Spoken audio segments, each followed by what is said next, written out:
Also sitting in for Dan Patrick and hosting The Dan Patrick Show, here's Steve Covino and Rich Davis. Oh, yeah. And we got Danny G and Sam on the clock and spiel. Always happy when Dan Patrick leaves it for us to fill in. The Dan Patrick hat-trick begins. 3 shows in a row. Do it. Lucky you. I'm Steve Covino. That is Rich Davis. And we're live in the Fox Sports Radio studios from the mean streets of Los Angeles. What's up, Danettes? Orale. What up, What's up, Danettes? everybody? Good morning. And you can watch the show. Watch what you hear at Covino and Rich FSR on YouTube. At Covino and Rich FSR on YouTube. Plus, live interaction, live chat, and action-packed show. Speaking of the Danettes, Marvin's stopping by later. Talk your 49ers, do a little NFL schedule watching, and maybe get the scoop on DP. We'll dive into his life a little I bit. gotta get some behind the scenes. Yeah. Dan Patrick information. Let's get the juice. And Big Poppy baseball trivia. Big Poppy always stops by, does some trivia and giveaways. Let's go. Yeah, Broke Poppy stops by. Because baseball, Rich, even though you're a Mets guy, baseball's starting to heat up. I know you don't care, but I don't, but I don't know if you've noticed. Apparently, Lindor and Soto are like bros now. they're BFFs. So that's why I'm saying 2027, guys. All right, yeah. There's Always next year. And then, you know what'll happen? They'll click. They'll be awesome. Then baseball will be done. Well, speaking of baseball, hope you had a Joshua. Is it Josh or Joshua? Joshua, Baez. yeah. Joshua Baez sort of weekend. I mean, that's what you love about sports. You always see something you've never What? seen before. A monster. And his 3 first one came on a first pitch. Dude, first pitch bomb. Does it 2 more times. We'll talk about that and more. But what a weekend for him. Rest in peace, Tommy John and Hayden Panettiere. Dude, that's so sad. Wild one, 36 years old. Yeah, really, really sad. So anyway, not to be a morning show, jeez. pun intended. But yeah, we'll rock on their behalf. Let's talk some NFL right out the gate. In fact, NFL, do we want to talk that much? And I say that because What gate? Steven Dorff's gate? the Steven Dorff's gate. Is he there? The gates are open. NFL preseason, you and I were talking about this before the show with Danny. Danny, the whole theory that we know too much is really the whole crux of this conversation. We know too much. You've gone too far. Back in the day when we were younger, when you were a young little boy, when you were just a little boy. It's funny. Mike Tyson always says that. I was just a little boy. When you were just When I was this little boy, Customato showed me lots of love. when you were just a little boy like Mike Tyson. Yeah. You really didn't hear much about the preseason other than what, Danny? Maybe a little report here or there. Like, Yeah, I found this over the weekend. Somebody wrote, training camp used to mean you'd hear a couple of reports. Now, every throw is filmed. Every interception goes viral. Every sideline interaction becomes body language analysis.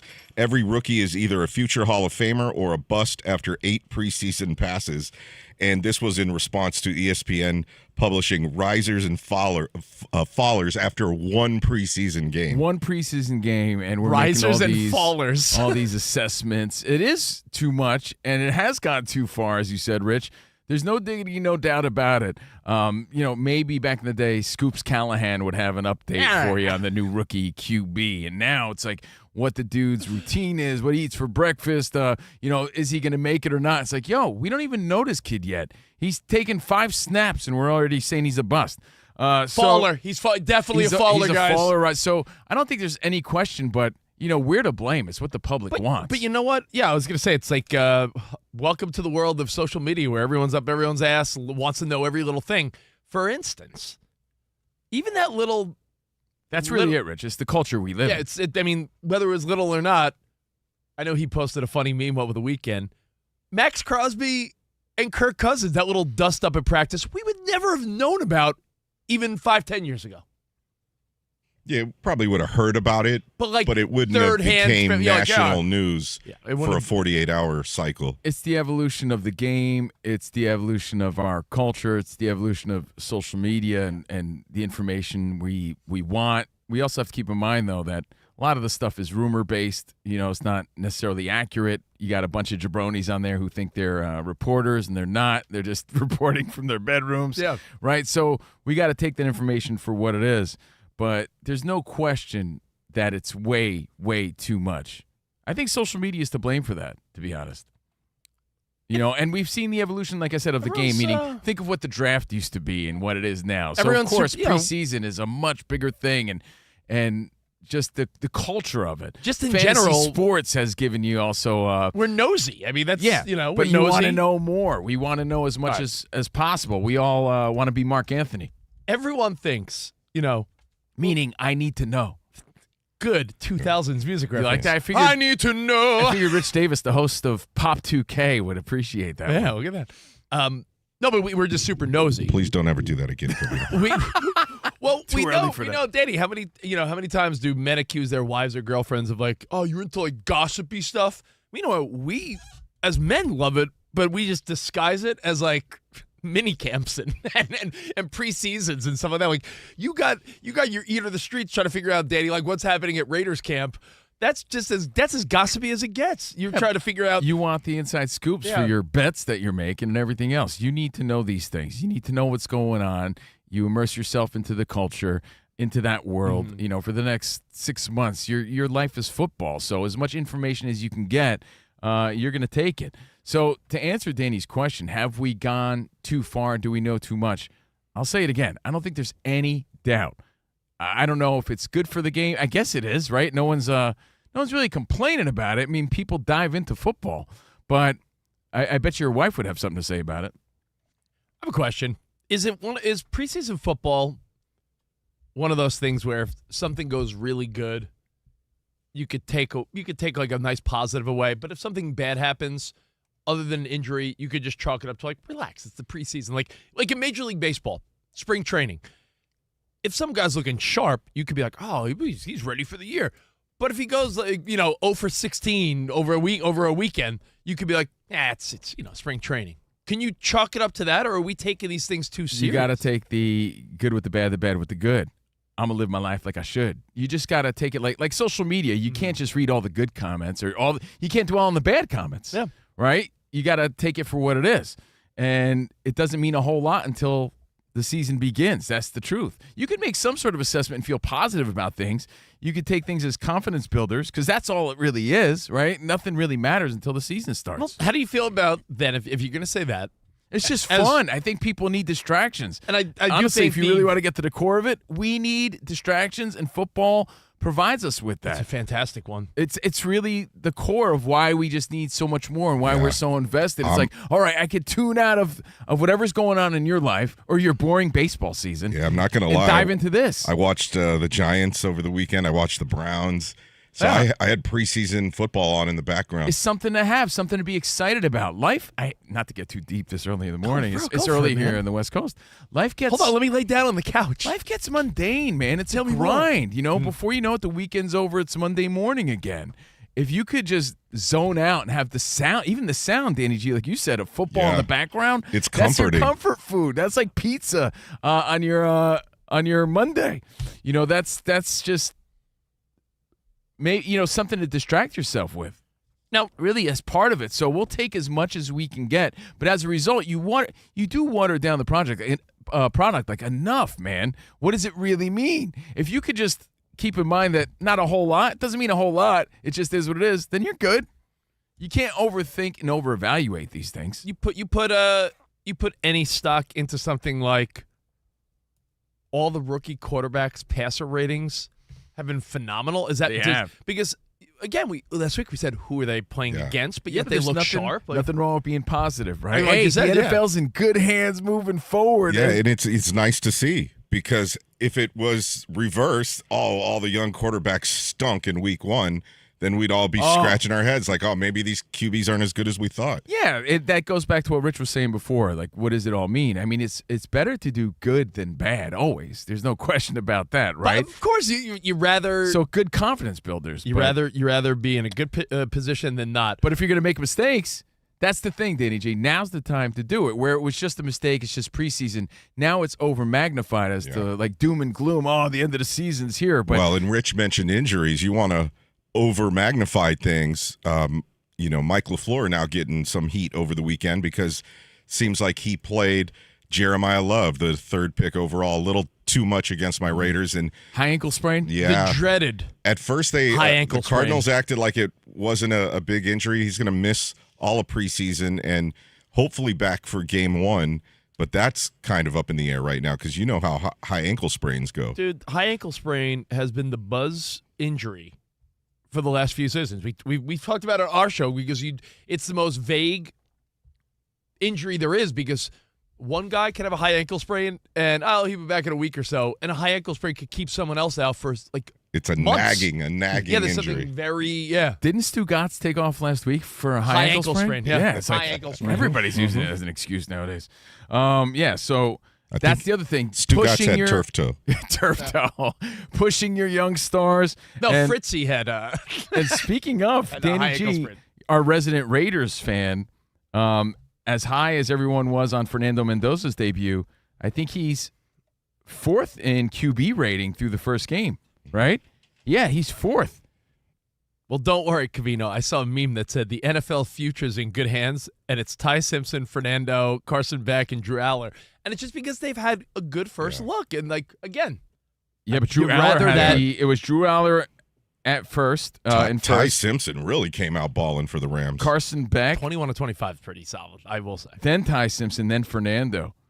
But, yeah, each guy put up big numbers in their preseason debut. So, props to all of them. It's better than doing bad. There's no question about it. But is it too much is the, I guess, would you say crux of the what did you call it? Did I say crux? I think you did. The crux of I just rolled with But you know what? I'll say this. If you want to sort of look at the whole NFL preseason, because we're all pumped about it, it's got us fired up. Just because the return of football, like, it's there. It's on. You want to watch it. Like, you're scrolling and you're like, even if there was, I watched a replay of a game on NFL Network yesterday. Like, you're watching, you just want to get a taste of the NFL again. But here's the question. It's twofold. Because you were saying Jeremiah Love is now hurt. High ankle sprain. Dart got wrecked immediately at the beginning of the Giants game. Oh my God. It seemed like Burrow was in too long in his game, and he was, taking some hits. But what's too long? And it's that, isn't it really just the adage of, like, if it goes wrong, then he was in too long, and if everything's fine, it's like it was the right amount. Tom Brady commented on this. Let me see if it's still on his Instagram story.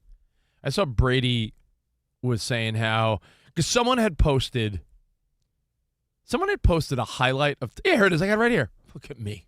Right. You actually found it? I did right away. That's That never crazy, happens. dude. It's That like, you know what? never happens. You know when you Like, try to find a photo for somebody to see? Yeah, 'cause when you need it or a YouTube video, you got to see this clip, and it just keeps loading. Me and the kids, me and the family were recently in San Diego. Let me show you the picture. The fact Nothing's that you low- found that and we're in for DP right now is a miracle. in record time. People need to understand the miracle that just happened. Rich didn't have this. The fact that he found this is incredible. What did Tom Brady say? Someone posted. Now it's going to be underwhelming after all that. Damn you guys! I know, but you can never find something when you're looking for it. What I found, fellas.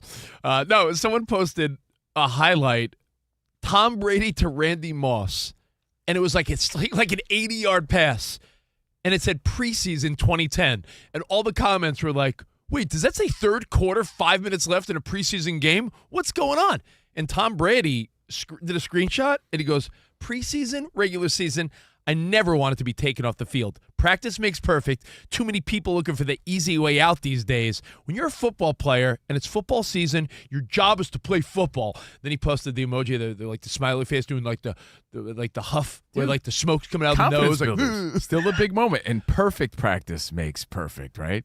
Isn't that what they say? who said that? Kurt Hennig? Kurt Hennig said that. Mr. Yeah. Perfect. Because you could just show up and have sloppy routes. You got to do your best. Perfect practice makes perfect is the expression. Didn't you feel as though there were some teams, like remember historically, I know he's, now he's with the Giants. I was going to say, remember Harbaugh for the Ravens every year, the whole sentiment was he played his starters a lot in the preseason.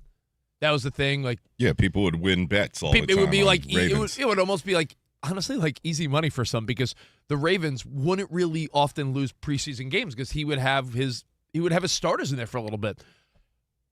I've seen some teams, and you've seen their starters take some reps. And then other teams, there was not a glimpse of a starter. I mean, I know my team, I'm a Niners guy. I know they start in Australia, and they're banged up, and they're a veteran team, so maybe they're the type of team that doesn't touch the field, but You think you're going to get a sniff of McCaffrey or Kittle or Purdy or any of those guys in the preseason? No, I'm not sure of but that. a lot of those guys are also injury prone. Yeah. I think the core of what we're really getting at is people really enjoy the football season, so they'll take as much of it as they can. People like distractions. People are bored.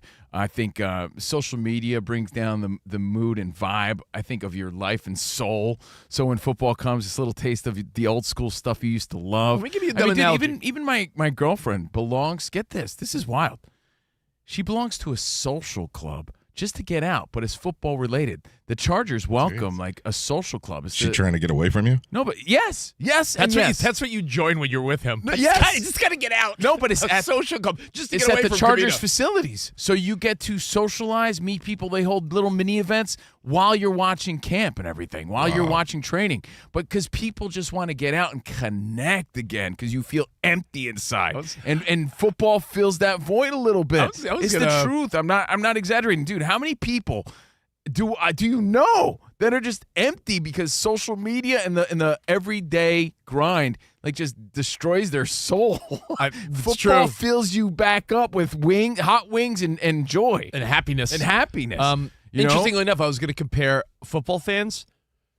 When you're a college kid, and to be honest, not sound immature, but you remember your college days. Maybe you're just so anxious to like drink or do dumb things. Like you would drink Natty Ice and For the Milwaukee's record, though, Best. I wasn't a keg stand kind of guy. I'm not a beer helmet dude like you.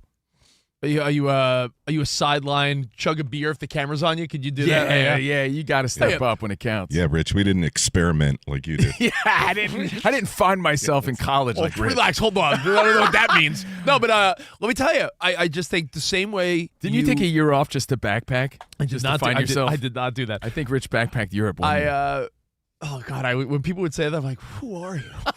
No, but the same way you would be like, "I'll drink anything." What do you got? Natty Ice? You know, what do you got? Milwaukee's Best? You'd drink like Bartles and James, whatever you could get. Your Goldschlager? Sure. You were just trying so desperately to get drunk like an idiot. Mm-hmm. I feel like we are. Football is the booze, and we are the college kid. That is true, because we'll just like take anything. Game. That's a great analogy. You'll take anything, because you'll take any preseason matchup. Doesn't matter who it is, and that's the difference between football and any other sport. Yeah. You'll watch any game. If it could be Browns. Give me two bunk teams as I offend two fan bases immediately. I'll leave it to you, man. Browns, Cardinals. Yeah, you can give me. Last week, if you missed it, Rich predicted the Cardinals were only going to win 2 games. I backed Danny. I take it back. I think he One said game. if they're lucky, yeah. One game. Wow. Well, They're because gonna everyone's go- high now on Jeremiah Carson loves Beck. Jeremiah loves high ankle sprain. I break it down. 1-16. Well, if you missed it, we came in high on Carson Beck and how poised he looked and how composed. You guys and are out of your mind. He looked like a bona fide starter. We were drinking the Kool-Aid. 1-16. And Rich went through the schedule, and they're like, yeah, right. Yeah, he's gonna go 1-16. But anyway, impossible. but you like. I think the same way you would watch a Browns Cardinals game with enthusiasm. You would never be like, you know what I'm watching, the way you guys? would consume a Jaeger bomb? Yeah, you would never be like, guys, guess what I'm watching tonight? know what? The Rockies are playing the Tigers. But part of it Get outta here. is the national coverage, just like from the Dan Patrick Show and the Covino and Rich Show. Because think about it, we know all the storylines of the Browns. We know all the storylines of the Cardinals right now. Baseball, for instance, it's so regional still. No, it's just your team. Yeah. You know, like Rich always says, I'm the biggest baseball fan he knows. I'm like, no, I'm the biggest Yankees fan he knows. Because I don't know what's going on in the NL West. You know what I mean? Like, he's don't. right. For some reason, you could be Danny. Danny's a Raiders fan, but Danny's well in the loop on like the NFC South. Exactly. You're a Dodgers fan.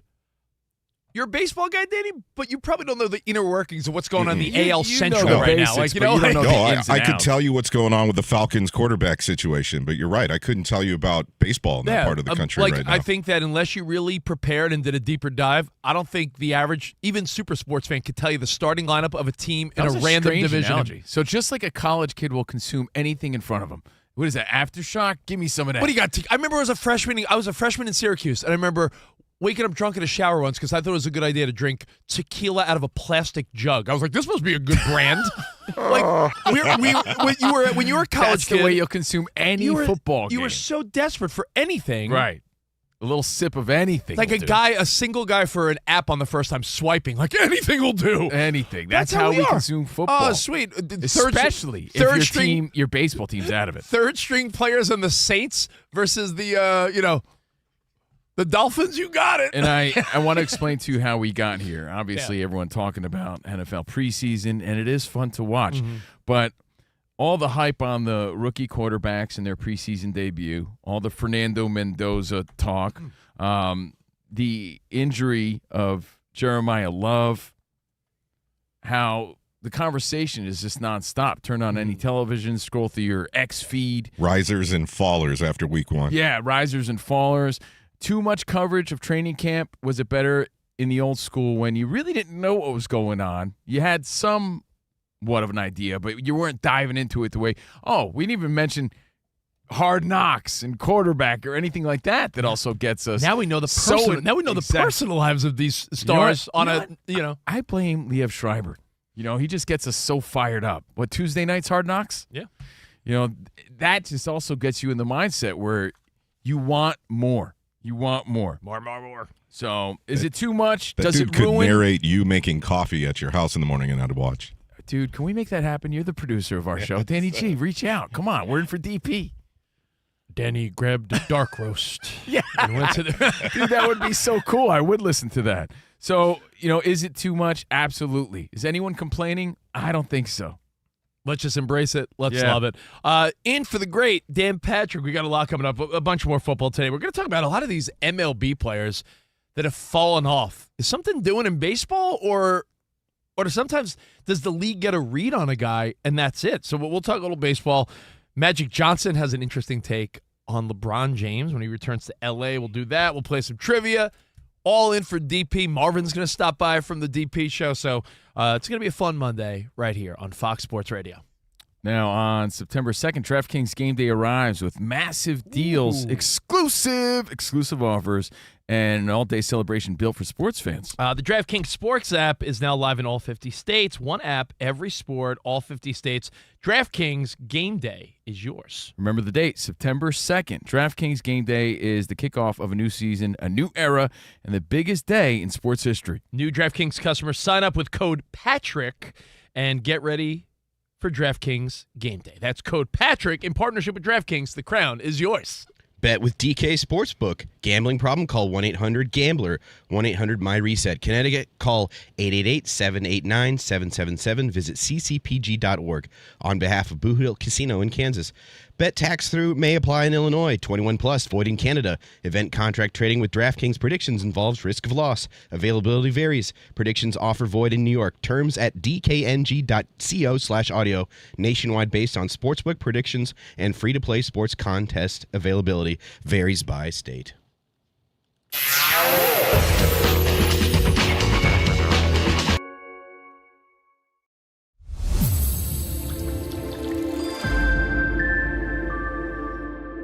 While you were waking up, scrambling around to get your kid to school this morning, Danny said he woke up thinking someone died. Because man. when you check your phone and there's Wait like a 100 messages.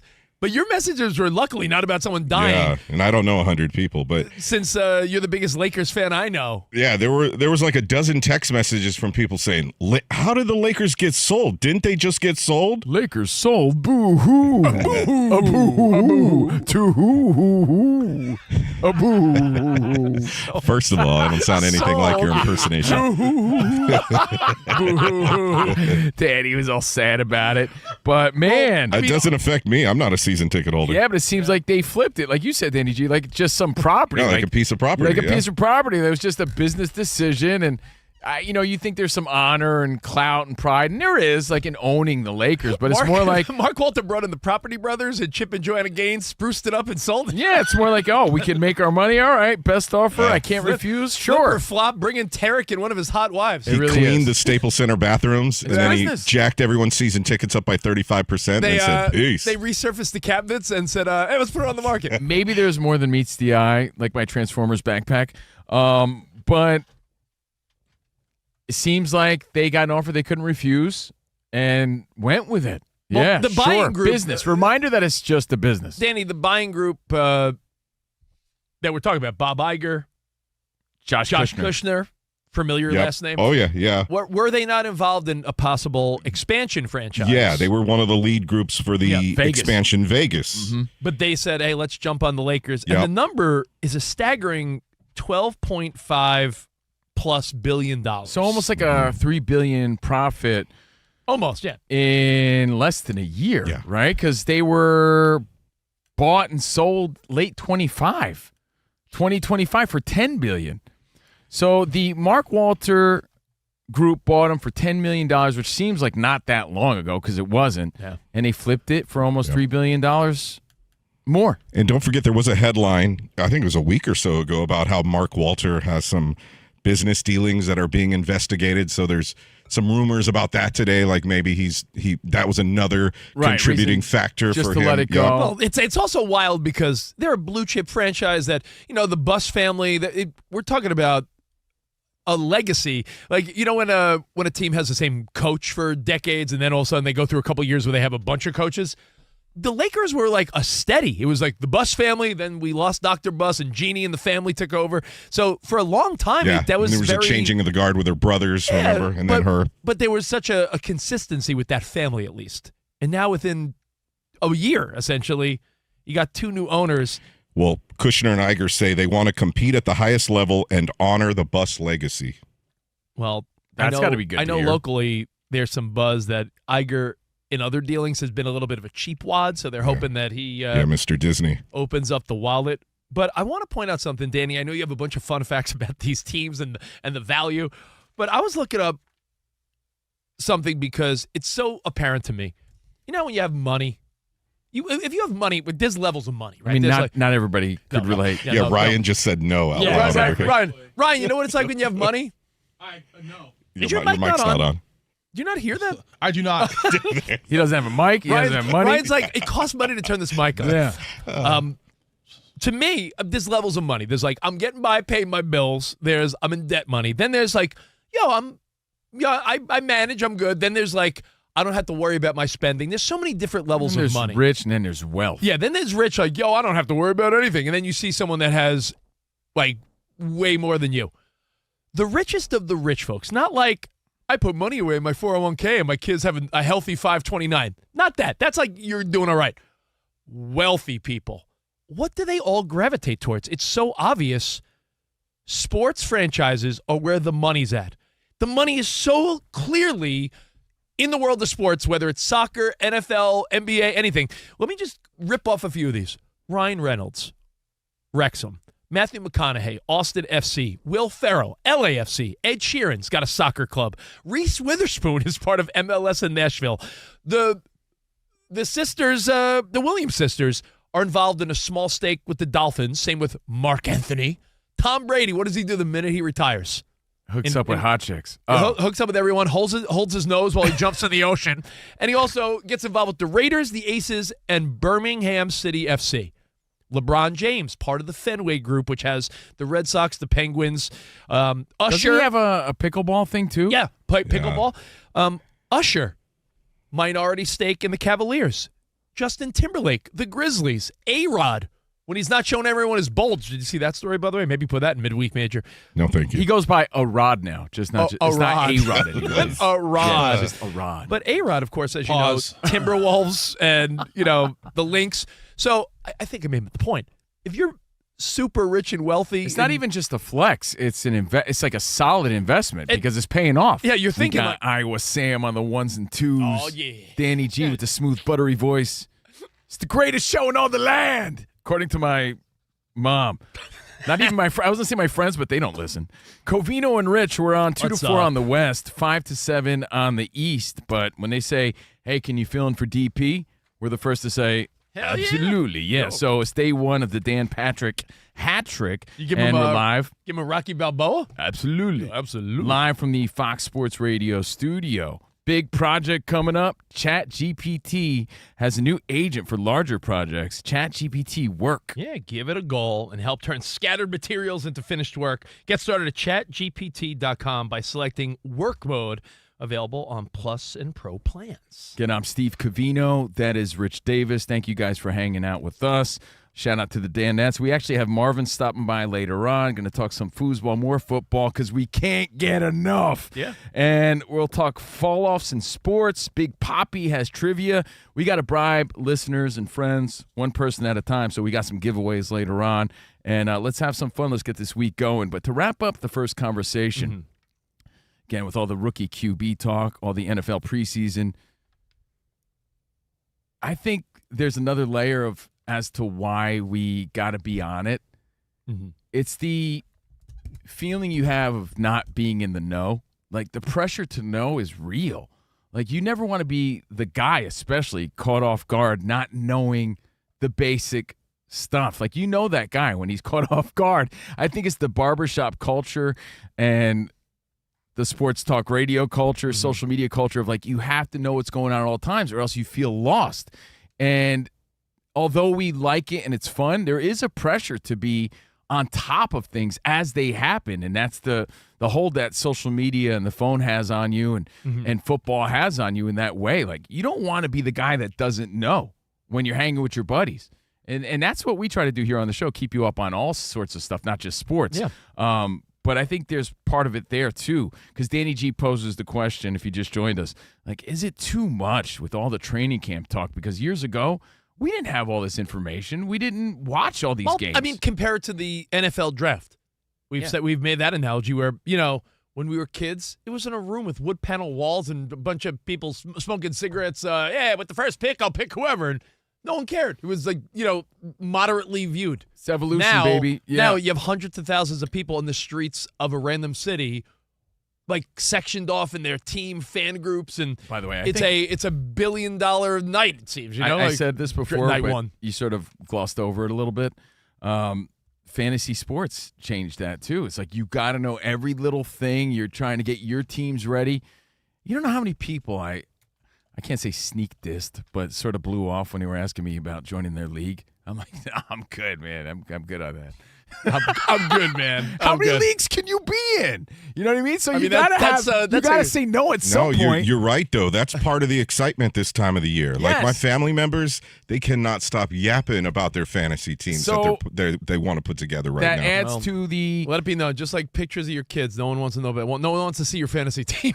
But everyone's excited about their own fantasy Rich team. is such a people pleaser. He just keeps joining leagues. And then you know what happens? I've stopped doing that. You let them all down and they hate you because you fall off and lose interest on one or two of them. I stopped doing that. And then they hate you. And I think there's a limit, right? Like, there is in my mind, like one or two. Two tops. Yeah. Get out of my face. I can't do it.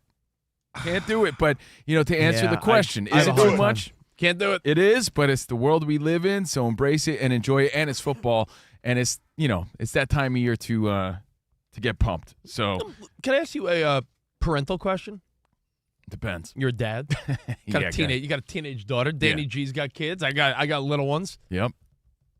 By the way, she made varsity cheer. Look at you. Yeah, see, football. Everything's football. And she made her captain speeches. Gotta ask. You watch quarterback. You see how involved Jaden Daniels' mom is. Yeah. She's a smother. And now you see Deion Sanders. Took Rich over a month, by the way, to finally watch quarterback. I had to get in the zone. Rich Danny. is the guy that finally watched.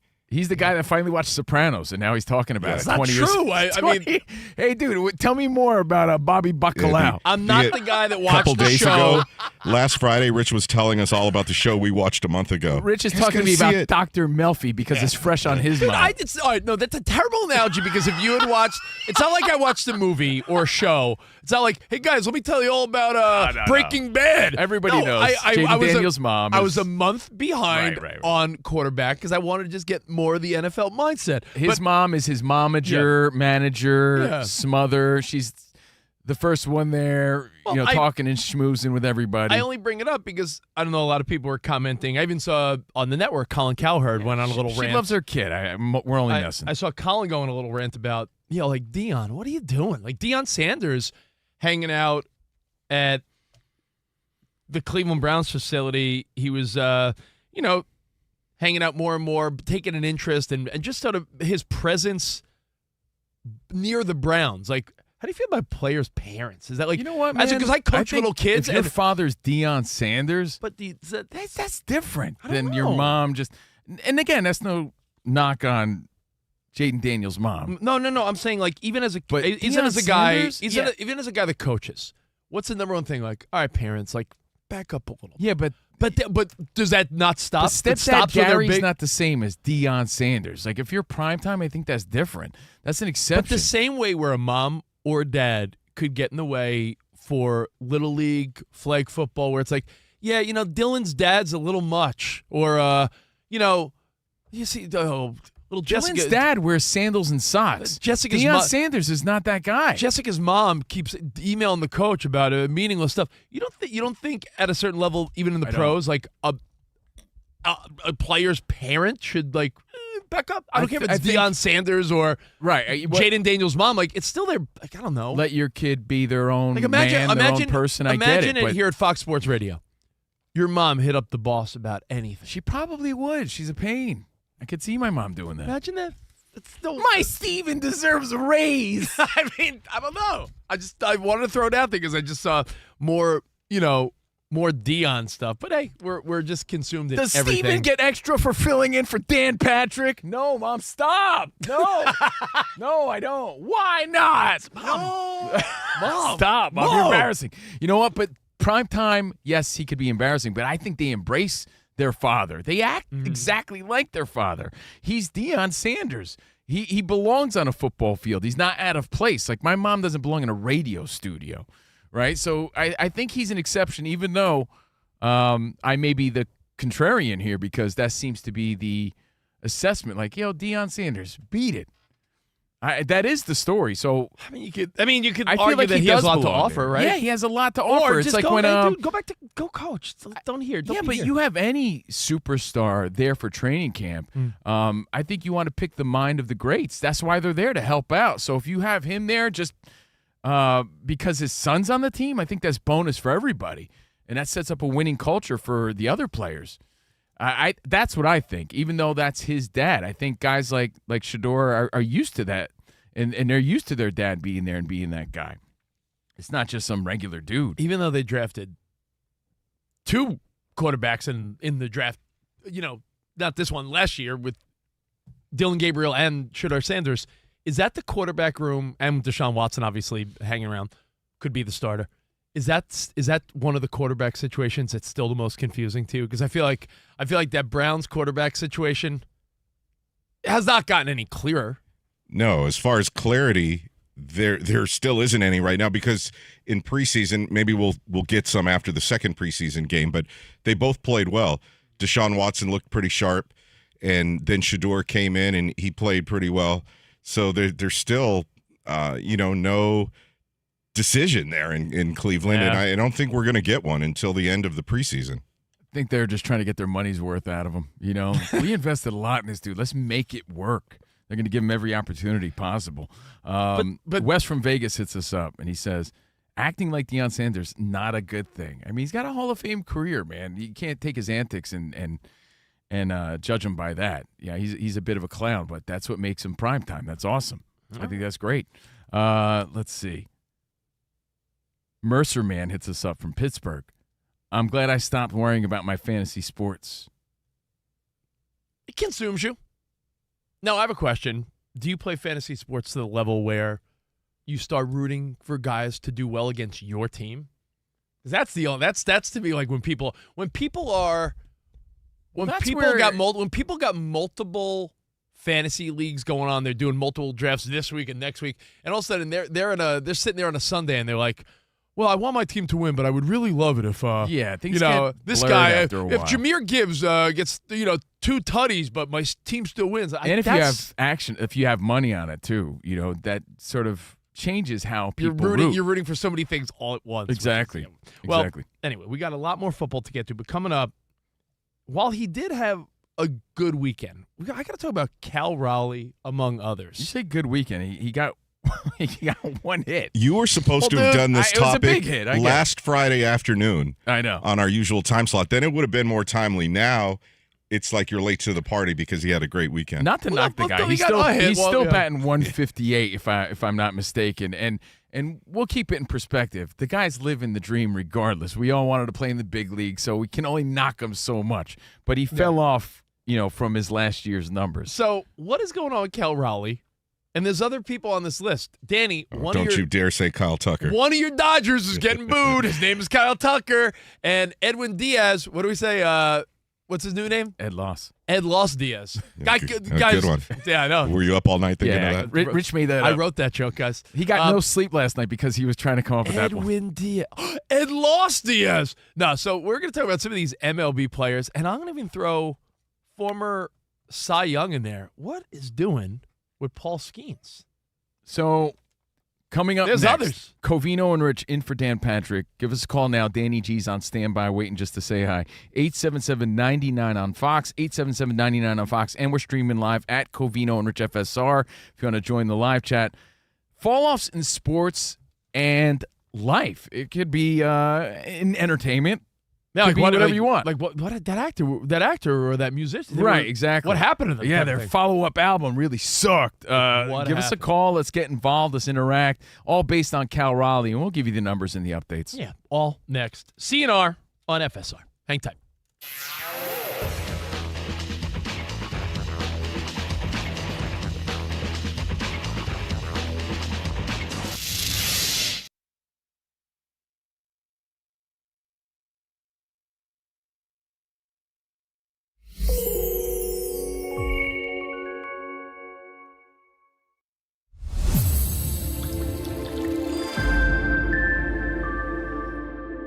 Yeah, first of all, do you look at it as like, look at the huevos on this kid that wants Jaden Daniels' number? Or do you look at it as, Jaden Daniels, you played 26 games. Yes, you won a Heisman 2 years ago, 2024, big star. Well, we can't downplay the Heisman. I mean, that's pretty dope. 2023. Yeah. But do you look at that and say, 26 games, Heisman, you get your jersey, put aside, retired, no one else gets it? Well, let's not downplay, there is no higher honor. He won the Heisman Trophy. National championship. I mean, yeah, but still, that's a personal accolade. A championship would have been better, of course. So, yeah, that's points against him. Is it petty? I agree. It is very petty to complain about this and put a cease and desist on his name, image, and likeness moving forward. That's the petty part. That is the petty part. That's what started with Schefter this morning. An attorney representing Jaden Daniels informed LSU can no longer use his name, image, and likeness, and said he felt profoundly disrespected after LSU allowed cornerback DJ Pickett to wear his former number 5 jersey. DJ Pickett claiming, hey, man, if it's available, what am I doing wrong? So that's a question in itself. Do you blame DJ Pickett and say the huevos on this guy to go with Jaden Daniels' number? Do you blame the Hold school up. for making it available? Wait a minute. The school told Pickett, yo, it's your number.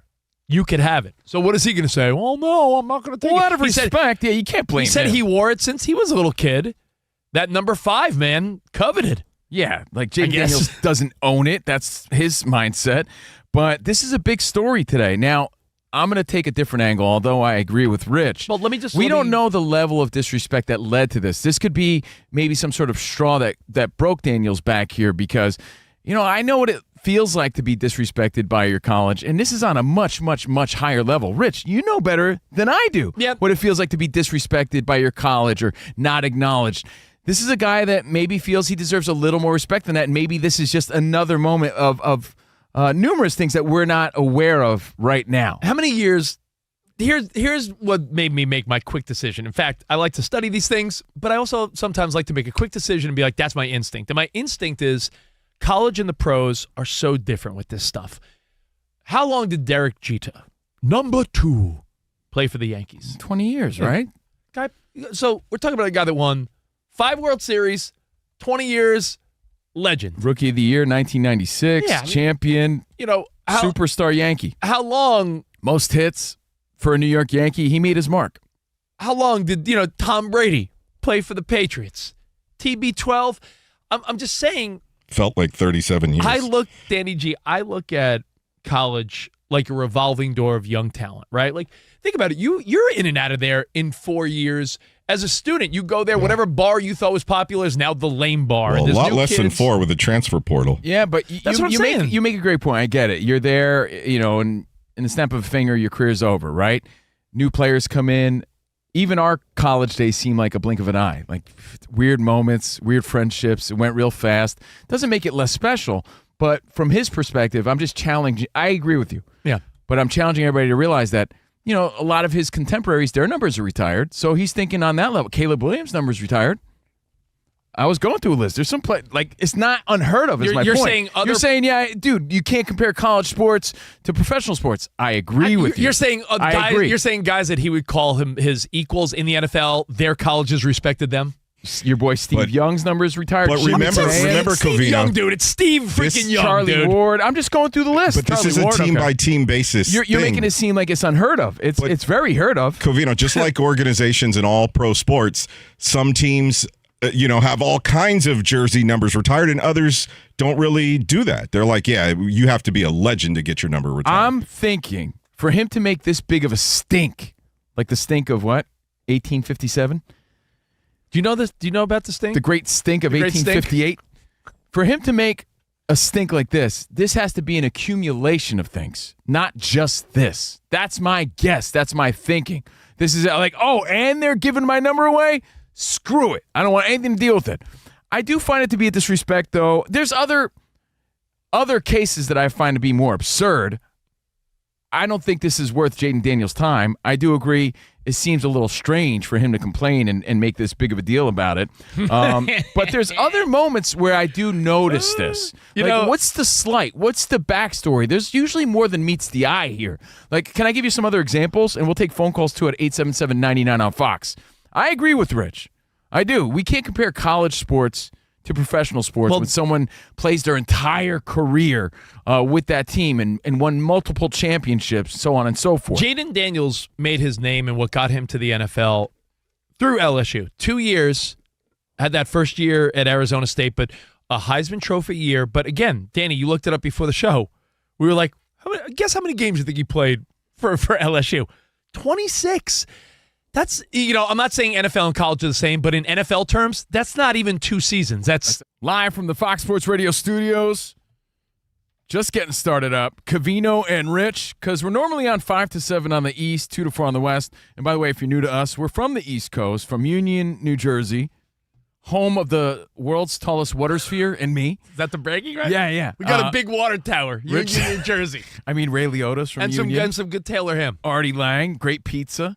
And Steve Covino, Rich Davis from Franklin Square, Long Island. We live out here in the Valley. We're Valley boys. In fact, I'm an all-Valley karate champion.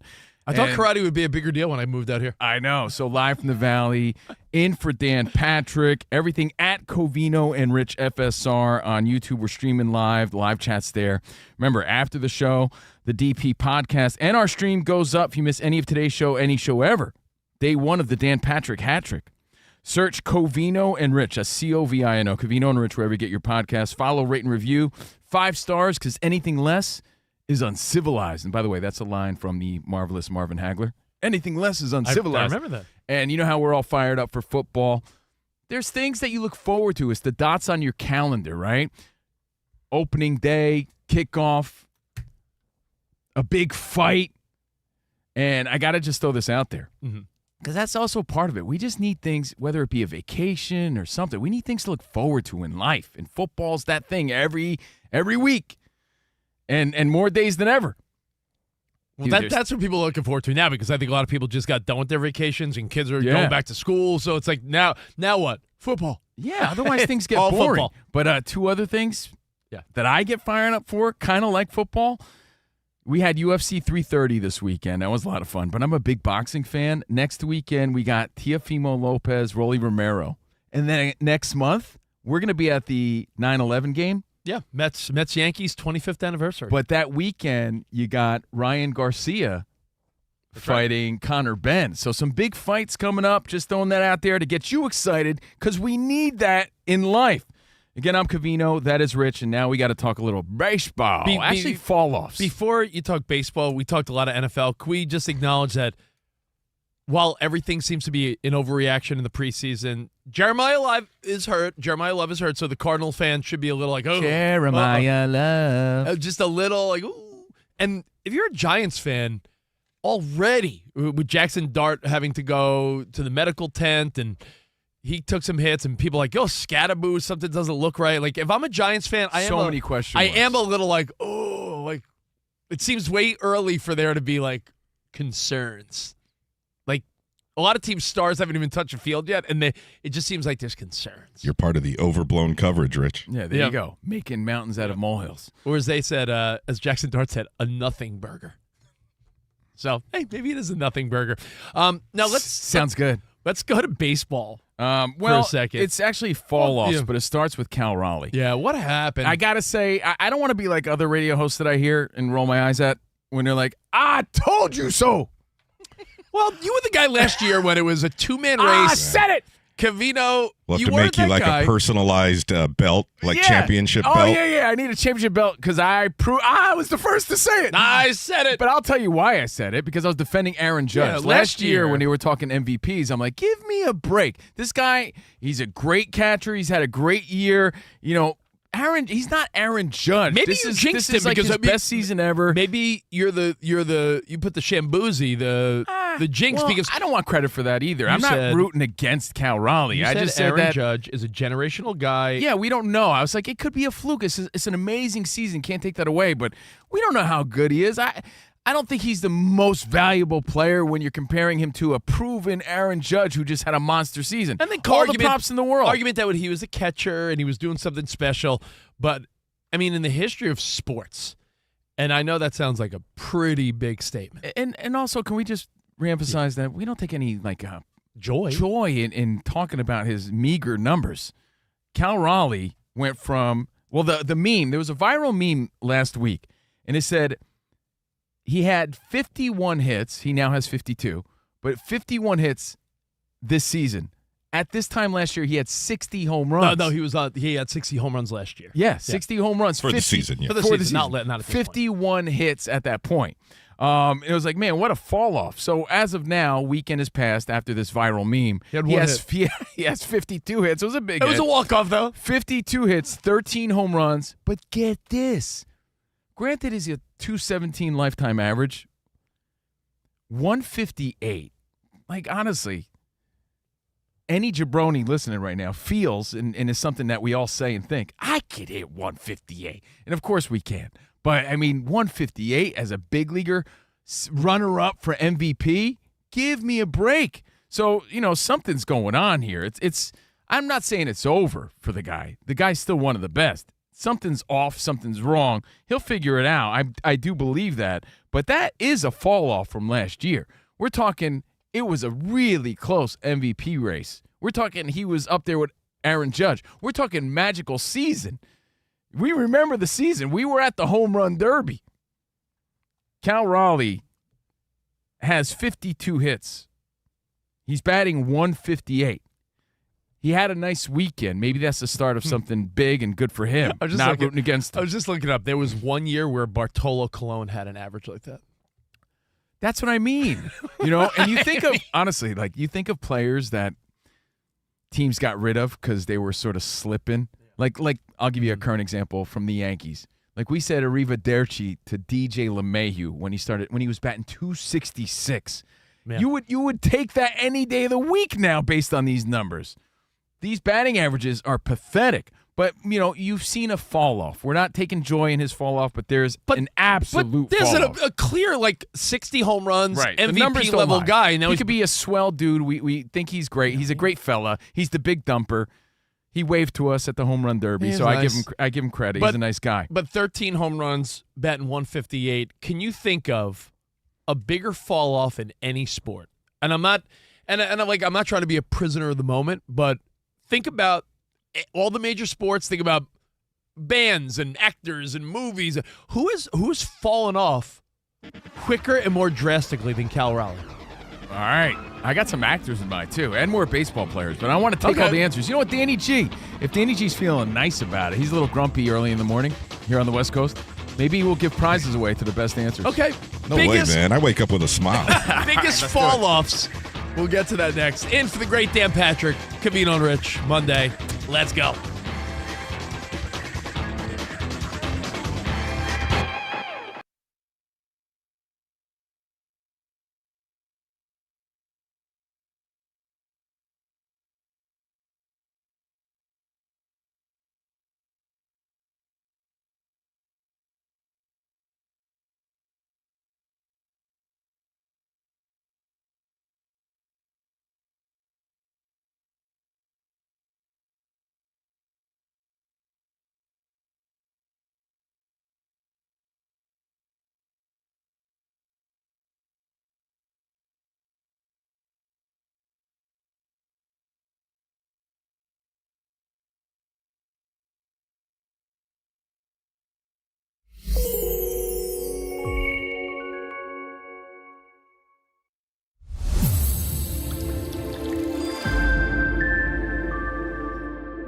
Can we please discuss the Justin Herbert Madison Beer thing? Can we please discuss PDA the way we meant to discuss it? Say something without sounding like a creep. Probably not, because everybody knows you're a creep anyway, so go ahead. Let me try. Dude, she's like abnormally good looking. Like Really? Gorgeous. We saw her at the iHeart Jingle Ball, right? We Covino and I every year take our daughters on a little daddy-daughter night to iHeart's Jingle Ball. She performed. Every time I see this woman, I'm like, yo, she is just strikingly good looking. No creepo. It's just She's 27 years old. it's like she's just abnormally good looking. And Justin Herbert is a quarterback in the NFL. It's like a match made in heaven. If anyone has something to say in HR, I'm doing this for research purposes, but I'm looking up these really sexy photos. I didn't say do that. Well, research. I got to see what you're talking about. Private browser. Yeah, all right. buddy. No, she's beautiful, but Like stunning. what would we expect from a superstar starting NFL studly young quarterback? Who's he supposed to be with? As my mom would say, Broomhilda? Or whatever, right? Mrs. Grundy? Oh, she's, who do we expect him to be But with? now I've Plus, noticed Travis Kelce, rose the stakes a lot. Everyone's looking for their Travis Kelce, Taylor Swift sort of power couple moment nowadays. It's definitely in the air. I think a lot of times when you talk about celebrity couples, power couples, the Russell Wilsons and Sierras, the Travis and Taylors, Travis didn't invent it, but he put it on the map. the Josh Allen and Haley Steinfeld, the Verlander and Hold on. We can think about it. Let's use our brains. yes. Kate Upton. I was going to say BJ Upton. You're right. Kate. That's not BJ Upton. It's Kate. That could be your nickname. I don't know. So when you think about all these amazing celebrity couples, right? Yeah. Athlete with, successful, beautiful, talented woman. I feel like Madison Beer and Justin Herbert, not that they're going under the radar, but like Jim Harbaugh is so supportive. Did you mention Josh Allen? I did, yeah. Okay. Jim Harbaugh is so supportive. The team is so supportive. Her people, to the point where it's almost like, all right, well, where is the line? And I know you feel like you saw the line the other day. I saw the line this week. Now, if you haven't seen it, it's gone completely viral. We did touch on it yesterday, but didn't have that much time. We had a fun discussion, a fun show yesterday. If you missed it, everything on the podcast or YouTube page. All right, so the picture is they're at training camp, and Justin Herbert's there. He's laying on the grass, maybe doing some stretches. I don't know what he's doing exactly, but guess who else is on the field? Madison Beer, his fiancée. Stroking his hair. And she's fixing his little hair clip that he wears. That's what it appears. This is what appears to be happening. I don't know. She's messing with his hair, and they're having this canoodling moment that Dan Byer pointed out. They're canoodling on the field. They're having these little gnome kisses, a little tickle fight on the field. NFL news, bad news for the Vikings. Safety linebacker Jamal Adams is out for the season. Across from you at the restaurant. Yeah. If they're at home on their couch, they're at training camp. I disagree, and I'll tell you why. Because I feel like this is one of those moments where if you zoom out, right? Hold on. I know there's other women there. No, not only other women, but kids, and it looks like fans, and it looks like it's almost at the end of practice or after practice. Yeah, but he's or the something starting where it's like quarterback. maybe it's a fan experience. This was not like they're doing reps with the first team, and Herbert decides to sit down, and Madison Beer's like, "Come here, let me fix your headband." It does change things a little bit, but guess what? All those other people aren't targets, right? They're not Justin Herbert. They're not. He's under major scrutiny. Not the face of your football team. football Has he won any team. playoff games? He's not. Yeah, he's the face of the football team. Has he delivered a Super Bowl? Like, no one wants to see that right now. Yeah, but you know what? She's hot and all that, but you do that I have in a your own question. time. When- That's like. I don't. Has my girlfriend ever even been in the studio? The answer is no. But What if she was here right now fixing my hair in a minute? Like, that's not the professional look you need. you fix your own hair enough. I fix my own hair. Can I tell you don't need that? I think you're looking That's a at distraction. it. You're looking at it from You the talked wrong. about how hot she is. She's distracting. You're looking at it from the wrong perspective. What's the perspective? When are you your DP. Dan Patrick. Welcome to the Dan Patrick Show. We are the most unathletically decorated show in radio history, I think. America's most revered sports talk show. Respect the position that you have. But today, Dan Patrick and the four Danettes are not here. So sitting in for Dan Patrick and hosting the Dan Patrick Show, here's Steve Covino and Rich Davis. Hey, relax. It'll be okay. We're here. At Covino and Rich. Everything's at Covino and Rich. At Steve Covino if you want to see my resting D face. Oh, nice. Resting D face. Rich Davis, the happiest guy at the studio. Good at weekend, Rich everyone. Davis. Everyone have a good weekend. Sammy, running the boards today. Sammy, you look sad today. You tired? I think You literally look over here. I'm smiling. You're like, you look sad. He's having a bad hair day. So am I, I'm Sam. fine. Don't worry about it. No, I'm Sam working a lot. Okay, give me a break. Sam was like, "Yo, double up the coffee this morning. Let's go." I was like, Rich, I need 2 espresso shots in my coffee. Nice. I've That's never seen Sam. someone do that before. What? 2 espresso shots? In it, like in a regular coffee. Oh no, just boost it up a little bit. A little power. extra boost. A little extra Right. juice. That's when he turns into Cornholio in a few minutes. I need TP. So stick around to see Sam start acting wild. Danny G is on the phones at 877-99 on Fox. Yeah. Speaking of good weekends, Yeah. Joshua Baez sort of weekend. 3 dongs. Dang, dude. 3 home runs. By the way, speaking of this weekend, we 3 hope everyone dongs. had a great one. We got to say rest in peace, Tommy John. Yeah. The most shout-outs, I think, of any athlete in sports, Tommy John, who, as a Yankees fan growing up, watched play. Dude, never won a World Series, though. How sad is that? But Tommy He John played though, 130 years. there's- Never won a World Series. there's something to be said about he will forever be a name you just keep saying. Tommy John surgery. No one calls it, I guess, the technical term for that surgery. It will forever be Tommy John surgery. Should be a Hall of Famer, 288 wins. What is the technical term, Rich? What do you think of a doctor? No, I mean like No, but here's the irony. but I'm sure there's just because he was the guy that got the surgery and effectively returned and had, could have very well been done. Right? Oh, he had more wins after the the surgery. surgery, Yeah. so- He had that surgery in 1974. Yeah, and he played until he was 145 years old. But Tommy John, one of those guys that, like, you're right, in a different timeline, he would have just been done, but the surgery changed the lives game. And he played in 3 Ulnar World collateral Series. ligament reconstruction. Oh, there See, it it's is. easier to say Tommy John Yeah, surgery. Tommy John, way easier.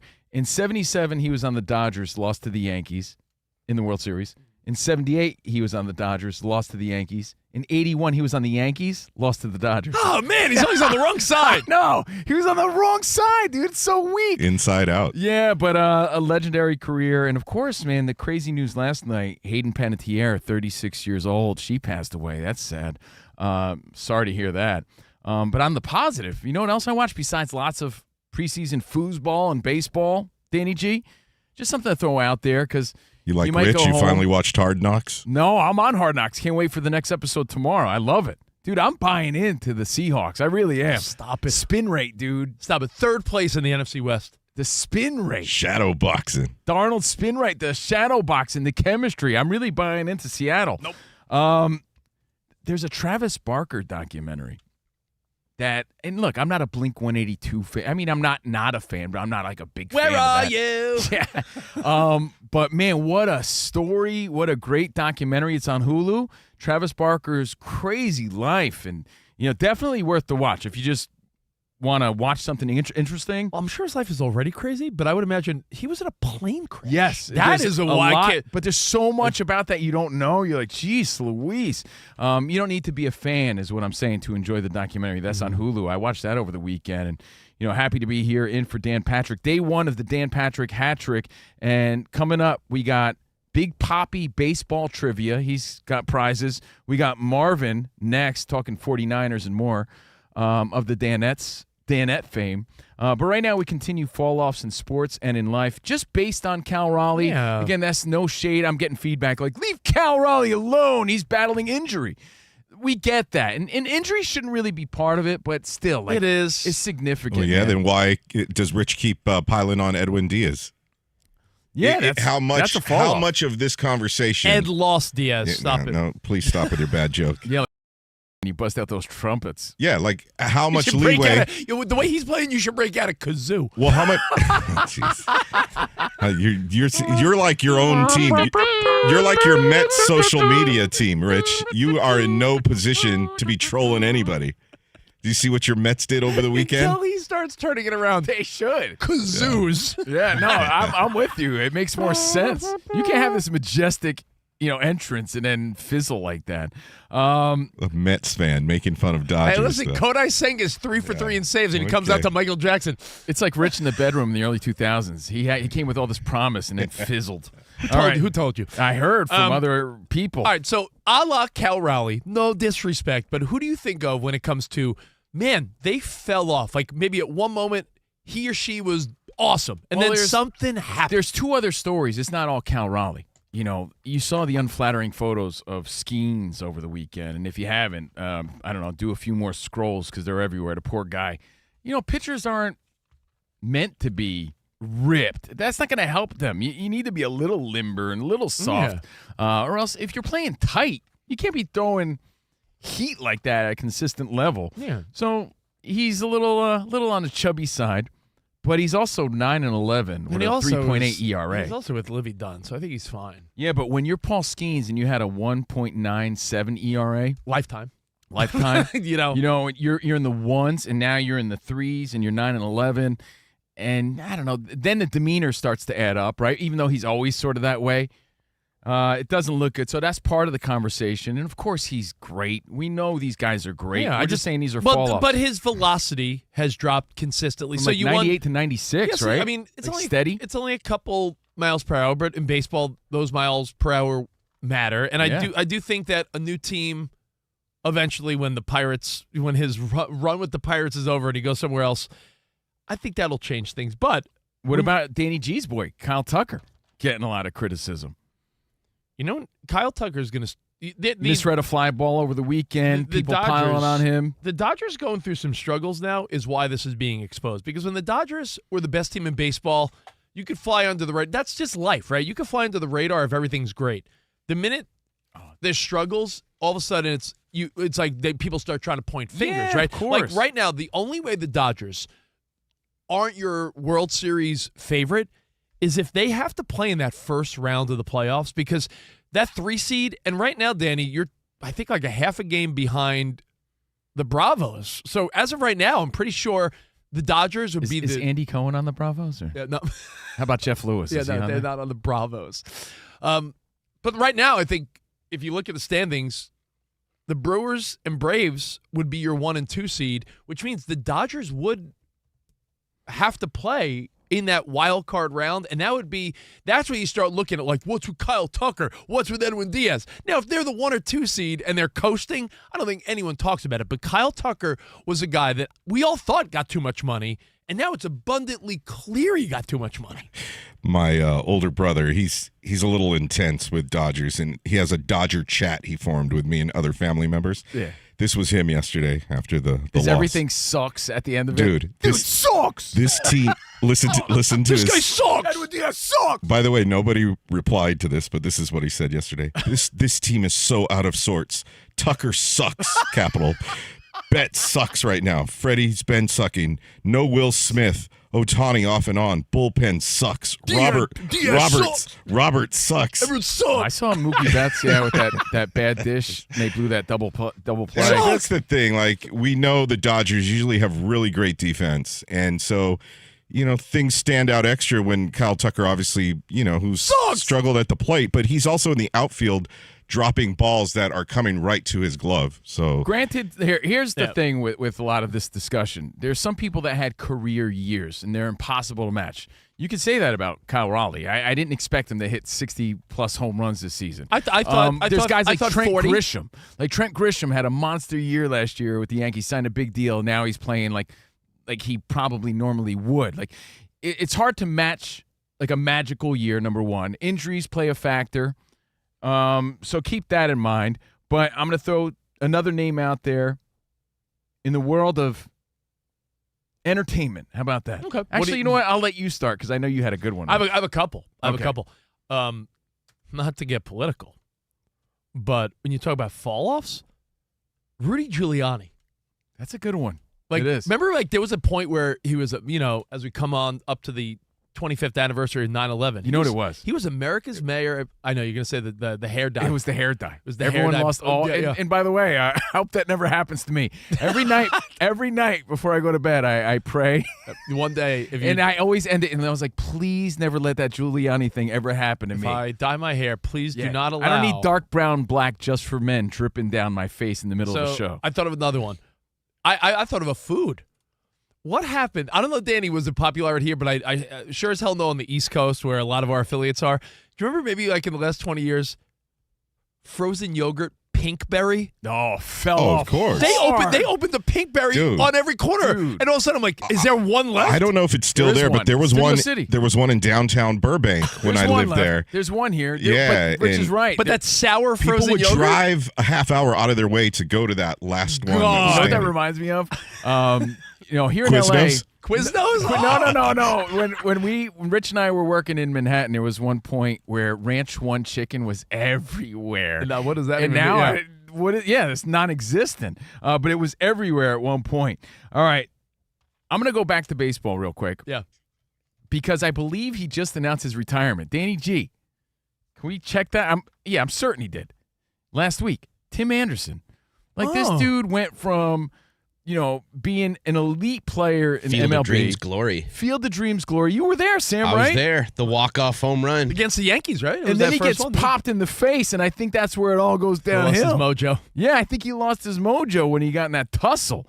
But announced his retirement, and man, that again, great career. We say this respectfully, but yeah, definitely a major fall off. Like, what happened to that guy? In the world of entertainment. Yeah, that happened on August 10th that he officially announced his retirement. Who lost their mojo? That's a good question. Well, yeah, Besides Austin I'm not Powers. saying My mojo. My mojo. I'm not saying this disrespectfully, but if you read social media and you read what people say, some people in our industry have fallen off a lot. I don't even want to say it. It feels sacrilegious, but a lot of people say Stern. No, yeah. I mean, that's it. I'm not saying I say. I'm just saying I you know used what to work people with say. him. Yeah, Yeah, so you gotta be careful. I don't take that kindly. I'll defend the guy. Like, yeah, he's still the best. Beat it. That guy was a pioneer in what we do. I don't think you could still say he's the best. Yeah, but- I mean, you No, can say he's a but- pioneer. could I say can also he's be a honest and say legend. you Yeah. read the comments and you get the reaction of people. I'll give you one. I think sometimes that an actor can't get that next gig maybe because of the show they were on. Or right? typecasted. Like maybe typecasted. But Right. I was in the 2000s. My wife and I, we loved How I Met Your Mother. That main actor, Josh Radnor, that played Ted Mosby, you would think you have a gig like that, you'd do something afterwards, no? Or, like we said, to be fair, we don't know if that's Maybe what he just- chooses, maybe he right? doesn't want her. Or, remember women went nuts for that Taylor Lautner guy in the 2000s? Yeah, what happened to that guy? That's how I think about He must Carlton. have a high ankle sprain or something. That's exactly how I think about Carlton from Fresh. How dare Fresh you? Prince. Alfonso Yeah. Ribeiro's a legend. He does like America's Funniest Home Videos, doesn't he? Oh, how do you go from one of the best TV sitcoms of all time to home videos? I'll defend Alfonso Ribeiro, dude. He's the best. He was on like That Dance guy's- with the Stars. He's a super Oh, talent. I'm not saying he's not talented. It's just when you're typecasted like that, it's hard to bounce back. Danny, who do we got? It's Let's like take a- it's like Casey and JoJo. Remember their huge hit, Rich? You're a pop All My Life, pop radio remember? boy. Yeah. Well, they had a Did few. they ever recover from that? Well, one And of them, how many remember one songs of them, did they have that kind of sounded like Do you that? remember one of them collapsed on stage and died, and then he woke back up? No, one of them clapped on stage and the other person just kept singing. Yeah, I don't think they ever There's a recovered famous from that. Casey and JoJo clip where they're singing and all of a sudden one of them falls and the other person's just like, all right, and they just keep going. Yeah, it's a wild clip if you forgot. Was it Casey or JoJo? I'll never know. So, fall-offs in life. You It doesn't wanna go have to to the be studio sports. lines? And by the way, we like comeback stories, so not rooting against any of these people to prove us all wrong or we already alluded to. Maybe it's a choice that people make Who's sometimes. the Cal Raleigh or the pink berry in your life? That's basically it. Who do we got, Danny? Let's start in Orlando. Paul. What's up, Paul? Hey, got a handful in different sports, but I think the best example would be Chris Davis, Major League Baseball, Baltimore Orioles, 53 home runs in 2013, 47 in 2015, followed by Major League Baseball record 0 for 54 hitless streak in 2018. Remember That was do you remember? wild. I remember checking his stat line Yeah. every day. Great call. That's a good one, brother. But you got to realize, too, is it Paul, Is it all mental? by the way, Paul, hold on the line. We'll get you a CNR prize pack. Right? Good Like, answer. not to throw another Yankee example out there because there's a lot That's of what you fall-offs. do. I know, If yeah. you have a crazy season, like, dude, remember Jazz Chisholm was 30-30 last year. This year, he was like, I'm going 50-50. Yeah, big dreaming. He's terrible this year, and he admits it, right? A lot of players fall off. Anthony Volpe, He's going 50-50. He meant on the lunch bill when he goes out to lunch. Yeah, right? Anthony Yo, Volpe 50-50. went from Gold Glove, World Series Grand Out of the- Slams out of to, the like, league. he's in the minors He's now. out of the league. But I truly believe he will be an all-star again. I think it's all like a little – he's putting the mental and fundamentals. I think he forgot how to play a little bit or forgot who he was. So we wish all these dudes the best, but it is what it is. Like, you know who fell off? And I say this respectfully. I like the dude, and this is – I could be wrong. Like, I think Danny G is wrong about Alfonso You're Abreu. being too respectful. Josh Hartnett, because that dude was like a 2000s dreamboat. And I seen him in a few Black Mirror episodes, and he Wasn't was great. in Oppenheimer? I don't know, dude. I haven't seen him in That was his comeback. I'll have Really? to double check that. Yeah, he had You know a what? good, decent role in Oppenheimer. Well, hey, maybe I'm wrong about it, but he was a big deal, and I haven't seen a Yeah, whole you're lot. the one who's wrong. Yeah, I got one for But you. one other Oriole, though, since Paul brought up the Oh, Orioles. Anderson? Brady Anderson Yeah. came to mind. You know what? He trimmed his sideburns, and it was all downhill. Yeah, the powers and the burns. Yeah. He had those 90210 sideburns. When he and, was, you know. when he was bringing up Davis, that's exactly what I thought of, Danny G. You know, Danny, I'll throw one more out there in the world of football. He sat out a year because of a contract dispute and never was the same guy when he came back. Do you know who I'm talking about? Sat out a year because of a contract dispute. Oh, yeah. Le'Veon running back. Bell. Yep. Le'Veon Bell, 3 years. His stat lines were ridiculous. He led the league in attempted rushes.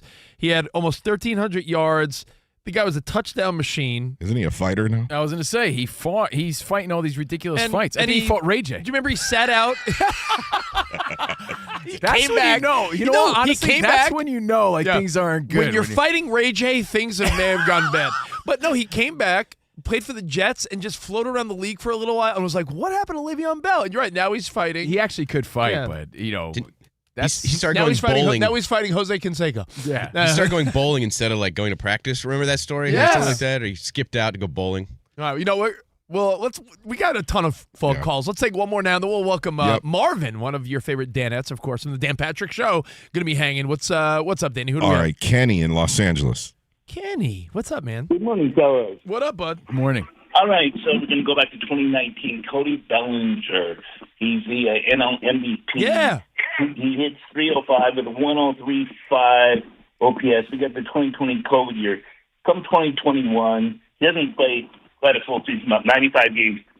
0.542 OPS and a 165 batting average. You know how you got the Mendoza line at 200? I actually pretty caught the Euchre line. Well, I came up with a new stat, 0.167, 1 for 6. That's the Bellinger barometer. Yeah, the but Bellinger he found barometer. himself And by the way, again Cal with the Raleigh, Yanks. Cal Raleigh is below the Bellinger barometer. But you know what? Bellinger's one of those guys that bounced back and became like a commodity again. But I'll be honest, there was a year where I was like, how did Cody Bellinger? Yeah, he fell off, but he found himself. He went from a Dodger stud to like, what happened? I mean, all-star MVP. Hey, on our YouTube channel, Mauser in Cincy says, running back Peyton Hillis. Got that Madden cover curse. Yo, Peyton Hillis. Remember, everyone's like, who's this stud? He was like a big white lug, and everyone's like, this guy's unstoppable. He was stoppable. You know what? We're going to be joined by Marvin next. We'll talk. We'll take some more of these phone calls. Who? And then, Yeah, hang tight because we'll give a prize away to the one that makes us say, no way. and Marvin, much like I think myself, Rich booked Marvin just so he could talk 49ers. That on is the true show. because we're both Niners fans, and I need an ally as we do a little schedule watching. We'll talk some NFL and take more of your calls on people, places, things that just fell off. All next, right here on Fox Sports Radio. All right, the summer travel season is here, and booking scams can start with one click. Travelers share personal payment info across sites, and scammers exploit that with fake emails, bogus customer service numbers, manipulated search results, and lookalike booking sites. Slow down before you click. Use unique words, passwords, and get customer service numbers from your confirmation or company's official website. Cyber threats are everywhere. That's why LifeLock monitors hundreds of millions of data points a second for identity threats, which is way more than anyone could do on their own. And LifeLock alerts you right away if anything pops up. If you do become a victim of identity theft, you get your own restoration specialist who will fix identity theft, guaranteed, or your money back. Your protection is backed by LifeLock's $1 Million Protection Package. If your money is stolen or you need coverage for personal expenses or lost wages due to identity theft, LifeLock has your back. Join now and save up to 30% off your first year with promo code PATRICK. Call 1-800-LifeLock or head to LifeLock.com and use code PATRICK for 30% off. Terms apply.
Rich is about to talk NBA. Actually, WNBA. Well, it's, put aside the Caitlin Clark foul, that was, taken away because what's the conspiracy? ESPN had a primetime game against the Liberty, so, why would they suspend Caitlin Clark for that? There's every headline about the WNBA. Liberty Bibberty. Is laden with some type of controversy. And you could argue, this is good for the league because no one ever talked about him ever before. And then the last couple of years, a lot of talk. You could say it's all drama, but isn't that how so many things get by in 2026? Dramatic headlines, controversy. Yeah, it's been that way. Well, over the last couple of days, I wanted to let this digest a second. Did you see that Enes Kanter and Royce White, two former NBA players, and I'm sure more to come, have declared themselves eligible for the WNBA draft, with there being no true verbiage in the WNBA contract, as it said, according to Commissioner Kathy Engelbert, when she's out dissing Dan Patrick and standing him up. She said, our player eligibility rules, unlike the eligibility rules of some other leagues, are governing bodies and are collectively bargained. Lastly, preserving the integrity of our game is ensuring fair competition and will always remain the highest priority. So I just think what this does is I think these guys are boneheads. Well, right? They're announcing their eligibility based on the verbiage that's required by the WNBA now, saying according to your rules, we should be allowed to play, so we're ready to join the league. Now, you might think Enes Kanter and Royce White are two dopes, two morons. I mean, publicity stunt, yes. A foolish thing to do, yes. But what they're doing, though, is they are pressing buttons and forcing the hand of the WNBA to be very clear on a question that so many people in the world of trans athletes in sports don't want to answer. Now, that's what defines a man or a woman in sports, because you can't just subjectively be like, Enes Kanter, you're a J.O., you're a piece of garbage trying to, what are you trying to accomplish? Because while that might be true, according to the way things look right now, he could very well say, well, I feel like I identify as a woman, and that's good enough according to the rules. The current verbiage. So what it's doing is it's really... Now, I'll tell you what it's doing. I have it written down. Oh, you wrote it down? Okay. Here's exactly what it's doing. Yeah. It's proving a valid point, and it's protecting women, but in the worst and probably most annoying way possible. Yeah. Because they're just being jerks about it and they're being facetious about it. I don't think anyone wants to see... maybe one day, because it would be funny to see, but no one really thinks Enes Kanter and Royce White, two dopes, should be in the WNBA. Ryan, do you think that? You would I would just once. One day. That's one game. It would just be one like, game. Oh yeah, To prove a point? Just for it make me laugh. It'd be hilarious. but I do wonder though. I mean, Lowen Crown's like, don't come to me, don't come to me, don't come to me. Isaac, don't you think what they're doing Wait. You have just basically confirmed that you can read my mind. Well, he was sipping his drink for a long time. Isaac was. It's been empty for an hour. I know. I can feel it. He, like when Meaning, you know when you're nervous at a cocktail party and you keep biting on the ice you have left in your glass. I don't get invited to cocktail parties. Meaning, the things that you have read from my mind previously, you have so much blackmail material. Oh my gosh! But again, it's not a controversial thought to think that now the WNBA needs to somehow address this. Who's going to be happy with the statement? But Danny G, who's like, with Raiders, man, just talk Raiders. No.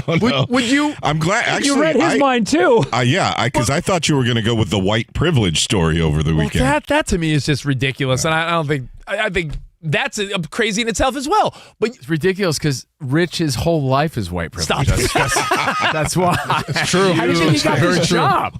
right, Covino. Yeah. Now, And Rich, and for the great Dan Patrick, doing it live from the Fox Sports Radio studio. And if you've ever wiped with a piece of dry toilet paper and wondered, is this as good as it gets? It's not. Switch to life-changing, wet, extra-large, flushable dude wipes. Because wetter just cleans better. Available at Amazon and all major retailers nationwide. Dude wipes, best clean, pants down. I'm Rich Davis. That is Steve Covino. Iowa Sam's here. Danny G's here. In for DP. Got to turn your mic on if you're going to talk, bro. I was going to say I'm freshly dude wiped. Oh, I'm sorry. Is that where you were? Yeah, that's where I was. Just to make sure. Yeah, man. I was just, putting it to practice. You know what? Speaking of, let's welcome, as we're in for Dan Patrick, a guy from the Dan Patrick Show, one of the Danettes, our dude Marvin. What's up, Marvin? Hey, what's going on, guys? Hey, What's up, Marvin, dude? we're welcoming you to your own show. How's that? Little weird that I'm at home feeding my dog and feeding my son, and like, oh, you know what? I guess I'll go into work today. Hey, man, it's great to see you, dude. Man, same here. What's up, man? So you and I are both Niners fans, and I know I need some backing up on this because I'm accused often of totally playing the role of Homer when it comes to the Niners. Am I terribly optimistic? Or do you also feel like the window is not closed yet? Oh, I'm Homer Simpson. I'm with you. Like I don't think it's closed only because of what the Niners did last year with all of the injuries, and we still won 11, 12 games, and we ended up losing all that. Yeah. We ended up losing to the eventual Super Bowl champion, obviously the Seahawks that are in the same division as the 49ers. So, like, I'm not going to put my money down that they'll go to the Super Bowl or anything, but it wouldn't shock me if they made another playoff run just only because of the job that Shanahan did with these guys last year. And think of all the pieces the Niners are missing last year. And even at their worst. And they went into the final week of the season. Had they had beaten the Seahawks in the final week, they would have been the 1 seed. And now everyone's healthy for now. And you got that Stribling guy you keep talking about. Stribling, Mike Evans. Like I don't know. Rich keeps talking about Stribling. Are you high on him too, Marvin? Huh? Stribling. You high on this guy? No. Oh, no. I said, just to make sure we change the subject. I'm not high on him like that, but, if he turns out to be a real player, it wouldn't surprise me, but I'm not, like, super high on him, though. Nice. So we do something, Marvin. We do something called schedule watching. I think let's just zip through the 49ers schedule. Hit it, Sam. Let's go. The Rich loves to look at the schedule game. Schedule watching. Yeah. I go through every game, and we decide. You got to be fair, though. I feel like Marvin's going to be realistic when it comes to this, which is good. Because Rich is crazy about his 49ers. We've done this with a few teams so far, and what do we come up with? That I think the Cardinals might win a game. A game, yeah. A game. Yeah, but they're projected to win about 4. I think 3.5 the in over-under is Vegas. 4, yeah. I think they're bad news. Bad news for Danny that G team. and I think maybe up to 7 games. You're out of your mind. Yeah. Jeremiah Love's already hurt. I think they're going to be better than we think. All right, so this first game in Australia. I hate it too, but I think I'm realistic in saying I'm okay giving them an L. However, do you know the 49ers and Rams have a completely different approach to this game as far as travel? Did you see this? Where the Niners are going to be there for a little while, where the Rams are like going in, they're playing, and they're going home. So I'll still give them an L, but I don't like it. Okay, so they start off 0-1, right? We all agree? Wait, 0-1. Can I ask a question? Now, is this a home game for the Niners or? You know, it has the Rams listed as a home game. So okay, I you could argue that maybe down the line this is a little splitsky, Niners with the next one. Then game 2 against the Dolphins. W 1-1. 1-1. Cardinals. Okay. Oh, big dub. Big dub. Big now we're dub. looking at 2-1. Broncos at the Niners. Ooh. 2-2. I mean, it's a good one. At the Niners, though, I'll give it to you. Honestly, I will. I don't know what you guys think. Marvin, crazy to say. If everybody's healthy, you got that. We joke about no one knows anything at this point in the season, but we all pretend. But I don't know. Healthy? 3-1. I'm giving it to him. 3-1. 3-1 at the Seahawks. Well, can we say, all right, we'll take an L there, maybe, or no? We'll take an L. 3-2. Commanders 4-2. Yep. Falcons 5-2. Yep. Raiders 6-2. Now we're looking at 2. I agree. Cowboys. Oh, that's a battle in the Bay. I don't know. Cowboys 7-2. Yep. Vikings 8-2. Ooh. Where's the game at? San Francisco. Oh, W. 8-2. And now Seahawks. We gave them the first, so are we going to take the second? Oh yeah, split. So 9-2. Oh, we're the greatest team ever. Come on, keep going. Giants 10-2. 10-2. What? Yeah, right. Big 10. Too many question marks with the Big Giants. 10. Yeah. Wait, so wait a minute. I agree. Did you give the Rams the first one? Because if you give the 49ers the second one, 11-2. You know what you're not factoring in here, though? There's always that surprise, right? Like, it could be Danny G's Raiders that totally surprised you because you took your foot off the pedal that week. No surprise. All right, okay. So what is it? 10-2 now? We're 11-2. 11-2. Chargers and then the Chiefs. Man, one of the split. I think we split those. Okay. We don't win both of those. Those are 2 good teams right there. And back to back, that's tough. 12-3. Yep. Mm-hmm. Eagles. Another tough one. I give the Eagles that one. Okay. Too good of a team. And then Cardinals. Oh, come on. 13-4, Marvin. 13-4.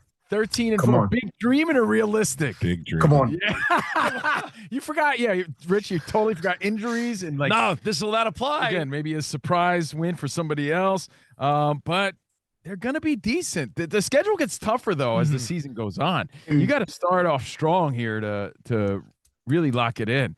I forgot how tough it got at the end. Marvin, your thoughts? There's one game that would scare me, and that's the Falcons. The Falcons last year, to me, were the most frustrating team in the football because of all of the weapons that they had, and they had nothing to show for it. So, and it's in Atlanta. Because I'm trying to go to that game after a night at Magic City. So, by the way, can I tell you? Yeah, let's talk about that. Magic City. Let me tell you about Magic City. I want to hear about you and DP in Magic City. No, but hold on. You bringing Dan to Magic City? Well, we're going to talk about that in a second. But, back to your Falcons. I mean, the quarterback situation is a little sketchy there. Even if they lose that game, 12-5, 49ers are set up for a pretty nice season if all goes according to Rich's schedule watching plan, and health is a factor, obviously. I mean, if you bring Dan to Magic City, yeah, he has to make an announcement. Welcome to the Cheek Show. Yeah, I've seen Rich in action at Magic City. Of course, on eating wings is what I saw. Is that really your plan, though, Marvin? You going to be out there for that? I'm trying right now. I'm trying to just see if I can get myself down there. I mean, I can get down there, and then I just want to make sure I'm back in Connecticut for Monday morning for the show. It's tough to do with those games, right? Those are always tough. About Magic City, and he's there with his kids and his family and everything, and he has in close yeah, proximity. you're not getting mean mugged by wifey in vicinity, or no? No. Because the funny thing is, I'm not a real patron of those type of establishments. Magic City's the one, and we did Celebrity Family Feud down in Atlanta, and my wife was like, "Well, you have to go." Marvin, you don't go anywhere else. You don't do nothing. Marvin, you don't do anything. Right. Okay. All right. And of course, the wings are the real deal. That's not just a story, by the way. We have a Magic City story, Marvin, where Covino was being like lame as usual. Like, so we are down there doing a listener event, and of course, some listeners are like, "Yo, we got to bring you guys to Magic City." Covino goes, "I'm gonna stay in the car." I was spent, dude. I was beat. I really was. It was a little mix of everything. So the only spent you're trying to do is spend the money. Yeah. So Covino is doing this whole, bro, I'm tired. So he is like, "I'm gonna stay in the car." Oh, we start walking up to Magic City. We start walking up to the establishment. All of a sudden, our car alarm starts going off. And I'm like, what the hell's going on? We're making a scene because all of a sudden there's a car making all this hell of a noise in the parking lot. We go back, like, Covino, what happened? This alarm keeps going off. It's interpreting Covino as a child we left in the back seat. So the car alarm wouldn't go off, and I'm like, and meanwhile, so I'm here sitting I there am in the car trying to sleep, people looking at me, knocking on the windows. Embarrassing, dude. Marvin, let me ask you. But I did go in. You said the Celebrity Family Feud you guys did. What was that experience like, by the way? It was crazy, just only because, we do a TV show every single day, but when we were on the set, everyone got nervous. Like even Dan got nervous. And it was like, man, I can't even believe like we're here. So I consider us, the Danettes, almost like, you guys watch the show Entourage. You guys seen it. Yeah. Like Dan is Vinny Chase, and we're Turtle and Drama and E and those guys. Yeah. Like, look, wherever he goes, we're sure to follow. And just being on stage and like, man, Steve Harvey's right there. That is amazing. What's his mustache as glorious as I remember? Even more so. In person, yeah, it was beautiful. It was an unbelievable experience. And I'm glad, man, shout out to Rich Eisen and those guys, but man, I'm happy we won. Let me tell you, was it instinctual that you have to say, good answer? Like, is that like, do you feel like when you're there, you have to say, good answer? No, because at the Dan Patrick Show, we don't encourage one another.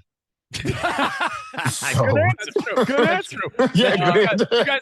You guys, I know you guys are quick to, not encourage each other's takes on something. That is a wild story, though. A guy that's on TV every day, you're nervous to be in that moment. Yeah. And Rich and I have been on a few game shows before, and I know the feeling. It's like you stop being able to think in that moment. The lights are just extra bright. You're put under pressure. It's so awkward. And then you got Steve Harvey there.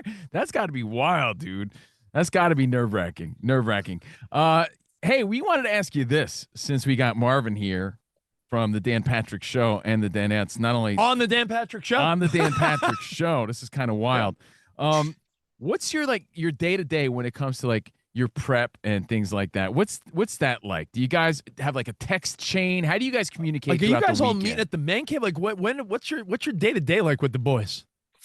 So normally it usually starts like the day before. It's like if there's a big game on, we have a group chat. And so it's Dan, the Danettes, and Mario. You guys met Mario, our director. And we usually have a text chain of anything that went on the previous night. And then the next morning, we all meet up probably like an hour before the show and kind of do a rundown of what we'll talk about. And the beauty about radio is, and you guys know this firsthand, whatever comes to our heads, and, we're big on doing like a left turn. Yeah. So if we could talk about Dan going to the movies and seeing the Odyssey, that might be a segment. And a lot of times, a lot of people consume our show for the non-sports stuff. The left turns. I agree. That's why we love filling in for you, because we feel like your audience gets what we do too. Because that's why we only get minimal hate when we're filling in for Dan Patrick, because that's what we're good at. Oh, I was gonna say, who on the group chat is a little too texty? Who on the Danet group chat? Maybe one too many texts here and there. Fritzy. Hey, here's another question. Rich and I wonder about this a lot. When you're a big dog like Dan Patrick, right? And the rest of the crew has to take all those HR course tests for iHeart or whatever, right? You always have to take those human resource tests. Who does it for Dan? By the way, I Dan? have a trick. Here's the trick. Ready? The lamest answer is always the answer. Yeah, the lamest Sir, answer. yeah. You don't have to pay any attention. It's always the lamest answer. And that's the one. Correct. So when you're taking all these human resource tests, does Dan actually do it? Because sometimes you got to sit through these miserable courses for like an hour. We had to do one this week, and I'm like, there's no way like Dan or Colin's doing these tests. I don't believe Dan and Colin are doing these things for sure. Well, I'll say first off, hey, Scott Shapiro, I pay the most attention to all of my testing. Hey, he's all of it. That's funny. But so I'm not sure if Dan does it or not, but I know the Danettes and everybody in the building has to. That's a really good question. I always feel like I always assume like he's like, Fritzy, just keep pressing next. Just keep pressing next. No, honestly, I think you get to a stage where he's Dan Patrick. Yeah. He doesn't have to. They'll send him the emails and they do their part of like, we sent them the reminders. He doesn't, and that's the end of the story. Maybe. That's my guess. That's only a guess. We don't know. Now, I'll tell you this. He would never have Fritzy take anything for him. For him. That's not the way to go. Right. Paulie would be the one. If anybody were to do his training and all that, for iHeart and HR, Paulie would be the one to do it. We got Never Mark Fritzy. here from the Dan Patrick Show. Covino and Rich in for Dan Patrick. We love partying with Marvin. It's great to see him. Yeah, Marvin's. I will say of all the Danettes and everyone part of the Dan Patrick crew, Marvin, I feel like every time we're at a big event, you're the guy we love to hang with the most. I think maybe you're the only guy that wants to hang with us. So maybe that's we it might too. have to meet one last question though before you go, because we're going to talk about it later on if we have time. Magic Johnson says not to boo LeBron James when he returns. I just want to know your thoughts on that, because I know you guys talk a lot about LeBron and the Lakers and stuff like that. So your thoughts. Should there be restrictions on booing LeBron? No, I mean, they can boo him if they want, but they'll just be ungrateful because people always forget this. Think about what the Lakers were before LeBron James got there. Exactly. And I always say this. I was like, man, and I love Kobe. I said, people think about the 60-point game, his last game against Utah. That was the Lakers' 15th win of the regular season. That was their final game. Yeah. I was like, no. I said, he came in here, he traded away the Young Bucks, and you got Anthony Davis. How they didn't keep that 2020 team together is beyond me, but I digress. I was like, look, and people, oh my goodness. Sorry. Well, let's say you're there, Marvin. Yes. Are you giving him his? I think he deserves. Like you're being respectful. Yes. Yeah. Yes. All right. Maybe Like, we'll talk about it later. It's sorry, and I'm going to keep going because I'm on my show. So Go on. Go on. So my thing about the bubble in 2020 is the Lakers had the best record in basketball when COVID happened.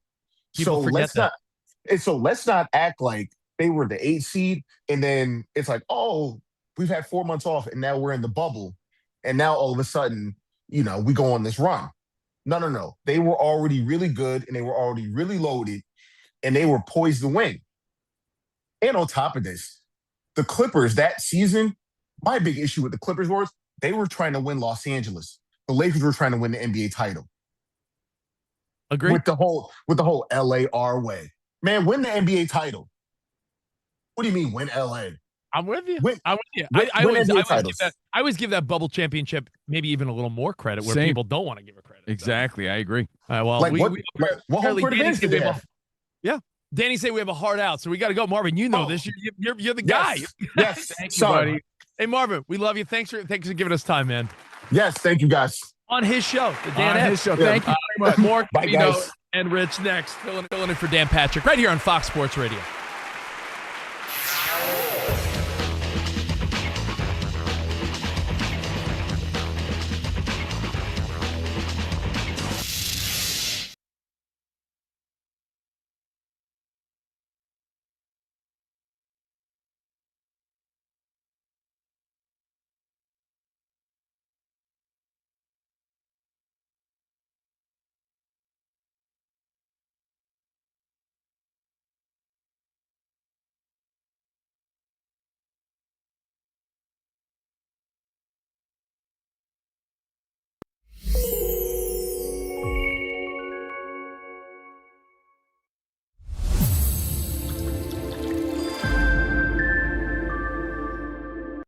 here on this show, we've got, Dan Byers is happily married, Rich is happily married, I'm happily married, and we also have people who have I'm been, happily divorced, dude. It's all good. We have happily divorced. We have happily single. He's the ambassador of the Divorced Dads Club. Right? That's right. It's all, we've got representation from all aspects of where you might be in a romantic relationship, from looking for a romantic relationship to having been in one or being in a long-term one. I want to hear from you guys. What is your best advice? What is the one thing that maybe you your would tell? grandpappy told you, or somebody told you, or what do you got? You tell somebody else. And then I will share with you the definitive advice that everybody needs to hear when embarking upon a long-term relationship. You know what you made me think of? While people think of their wisdom and their advice they want to give and share, please call 877-99 on Fox now. Maybe the coolest one will give you a summer prize pack or something, right, Danny G? 877-99 on Fox. Call us now. I got a box of the grilling aprons right here by my feet. Nice. He made me think of, because he played a Bronx Tale. I was out one time with an ex-girlfriend. I got to clean this up for the radio. And we're from Jersey. I'm from Jersey. It was in the Hoboken area, I think. Mm. And I'm out there with my young girlfriend. We were all young at the time, in our 20s or whatever. But she was like a big-time looker. Like, I looked like a young little boy, and I was like with a really pretty girl, right? Why don't you brag about it? No, this is the true story. I'm telling you why this happened. So I'm sitting there, and these fat Italian guys, rest in peace, Big Pussy Pastore, like guys like that, Bobby Bacalao. Right. They're looking, they're like, look at this guy. Look at this schlub with this girl over here. That's basically what they're thinking. Oh. Hey, look at this guy.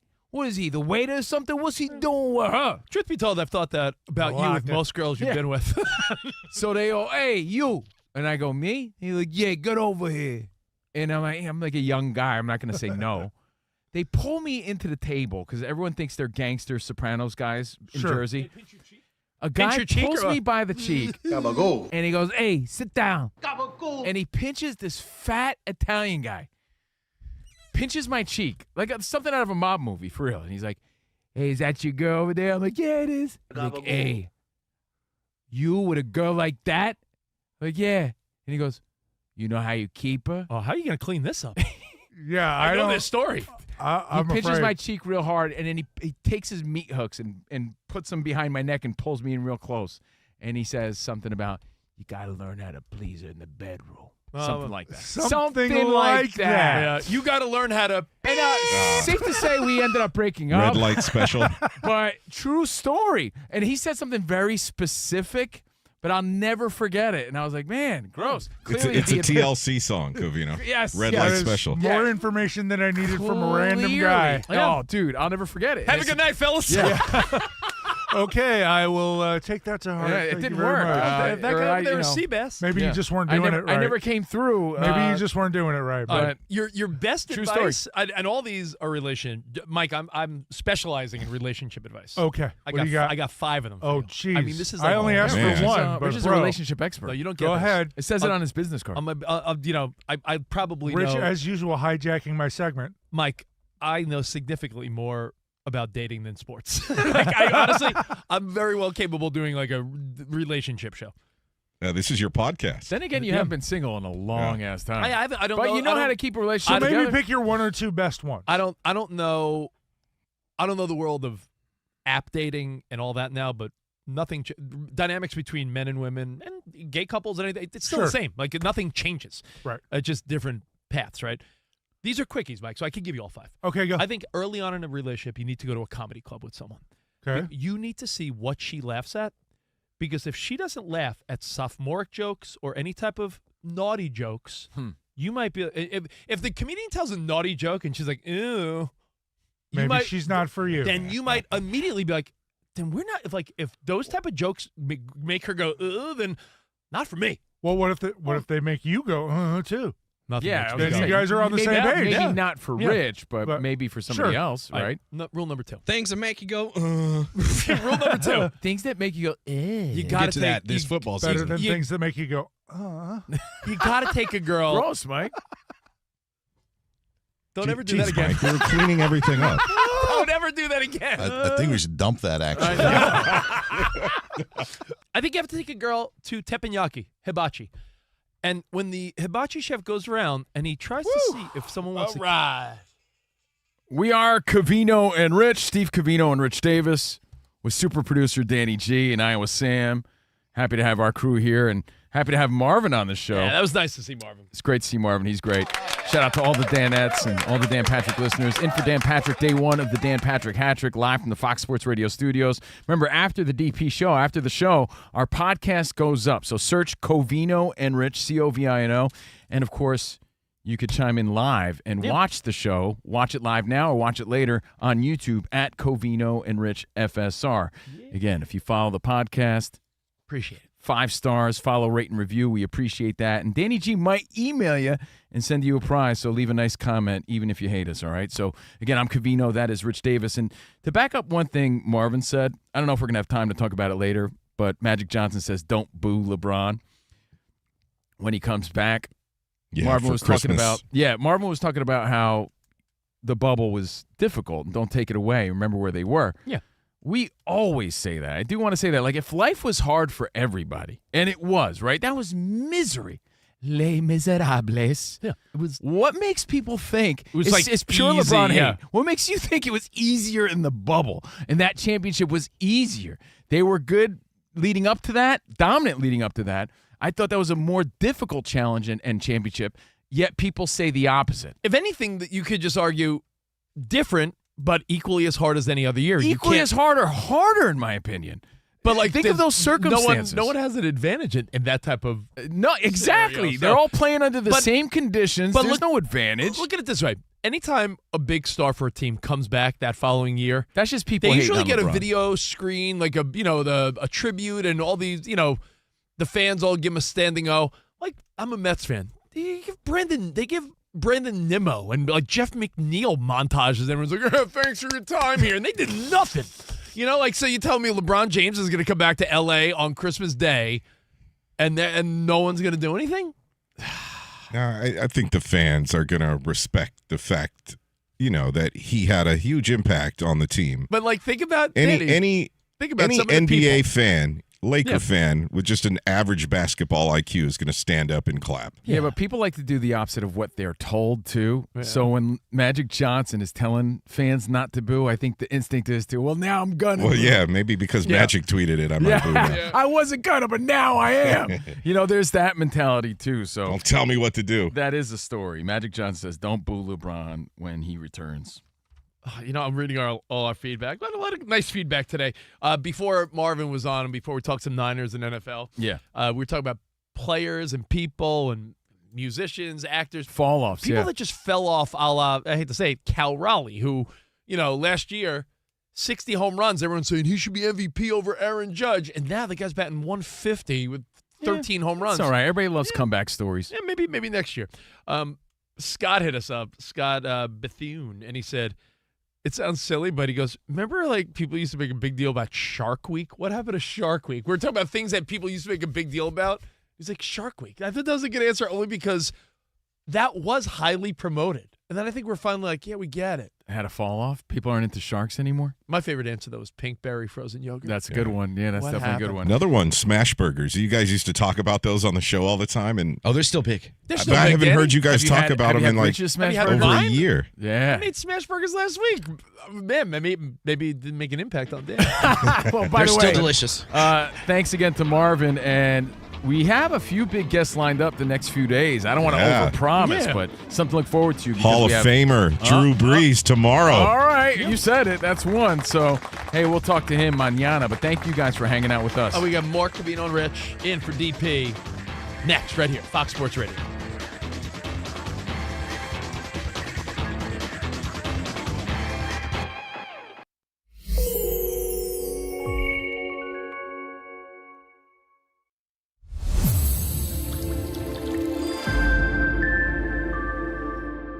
John Bernthal of The Walking Dead, Punisher himself, said that I don't trust people who take naps.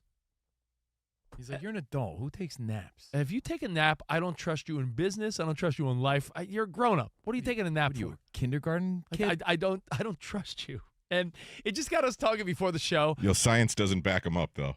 And, sometimes a nap is good, Danny G. It feels good to take a nap. I'll tell you what, when we fill in for Dan Patrick, and word on the streets is we're going to do that the weekend. Next weekend. Next week. Not this week. Next week. Yeah. When we fill in for Dan Patrick, being that he's on earlier, especially out here in California, it throws off our schedule so hard. Later that day, it's almost guaranteed. George Foreman guaranteed. I guarantee that we're falling asleep or taking a little nap. Well, think about it. If, little nap later most that of day. most of our affiliates are, as Danny always points out, back East Coast and Midwest, right? But when we fill in for Dan out here in LA, we're up at 4:35 in the morning. That's 6 a.m. So we're up in the 4 o'clock hour, getting ready to come here and get ready for the show. Covino, you're damn right. By 2 in the afternoon, you're not ready, Danny G, for a little, you telling Brenda, you mind if I take a half-hour nappy? I'm taking a 2-hour nap. So, naps, that's a question itself. Is it weird for grown men to take naps? I think if your schedule, like I said, if your schedule's off, you were traveling, you're jet lagged, I think sometimes there's just no avoiding it. Dan Byer, if you go out golfing and you are in the heat, 18 holes, long day on the course, when you get home, would your wife question you if you fell asleep taking a nap on the couch? No, not at all.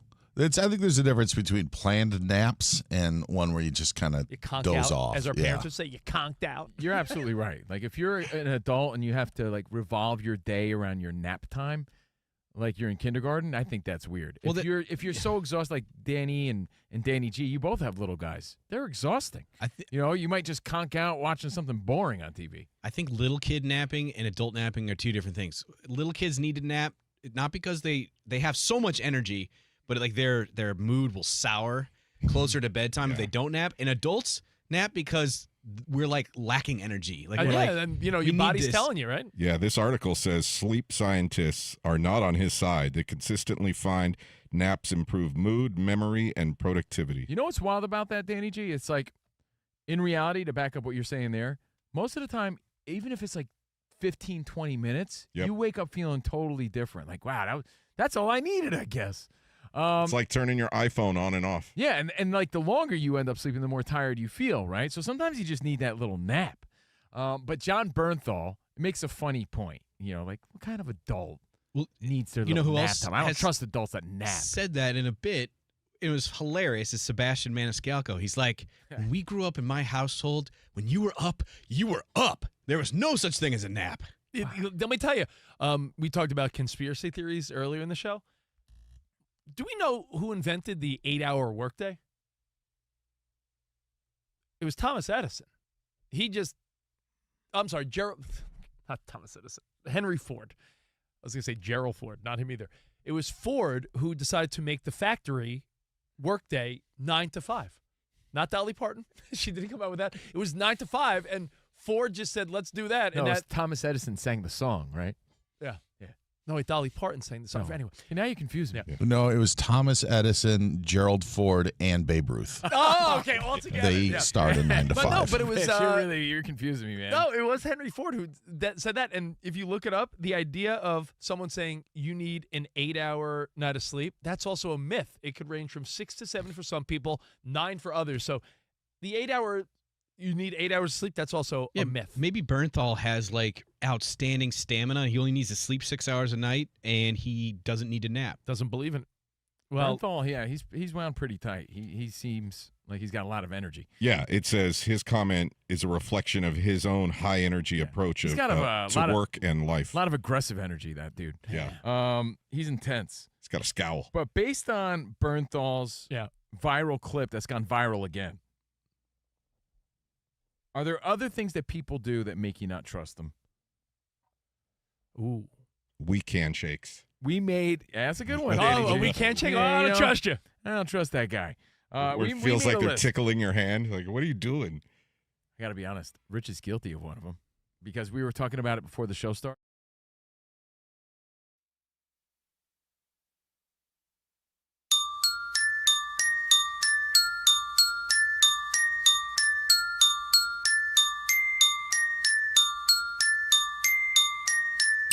DP. Dan Patrick. Welcome to the Dan Patrick Show. We are the most unathletically decorated show in radio history, I think. America's most revered sports talk show. Respect the position that you have. But today, Dan Patrick and the four Danettes are not here.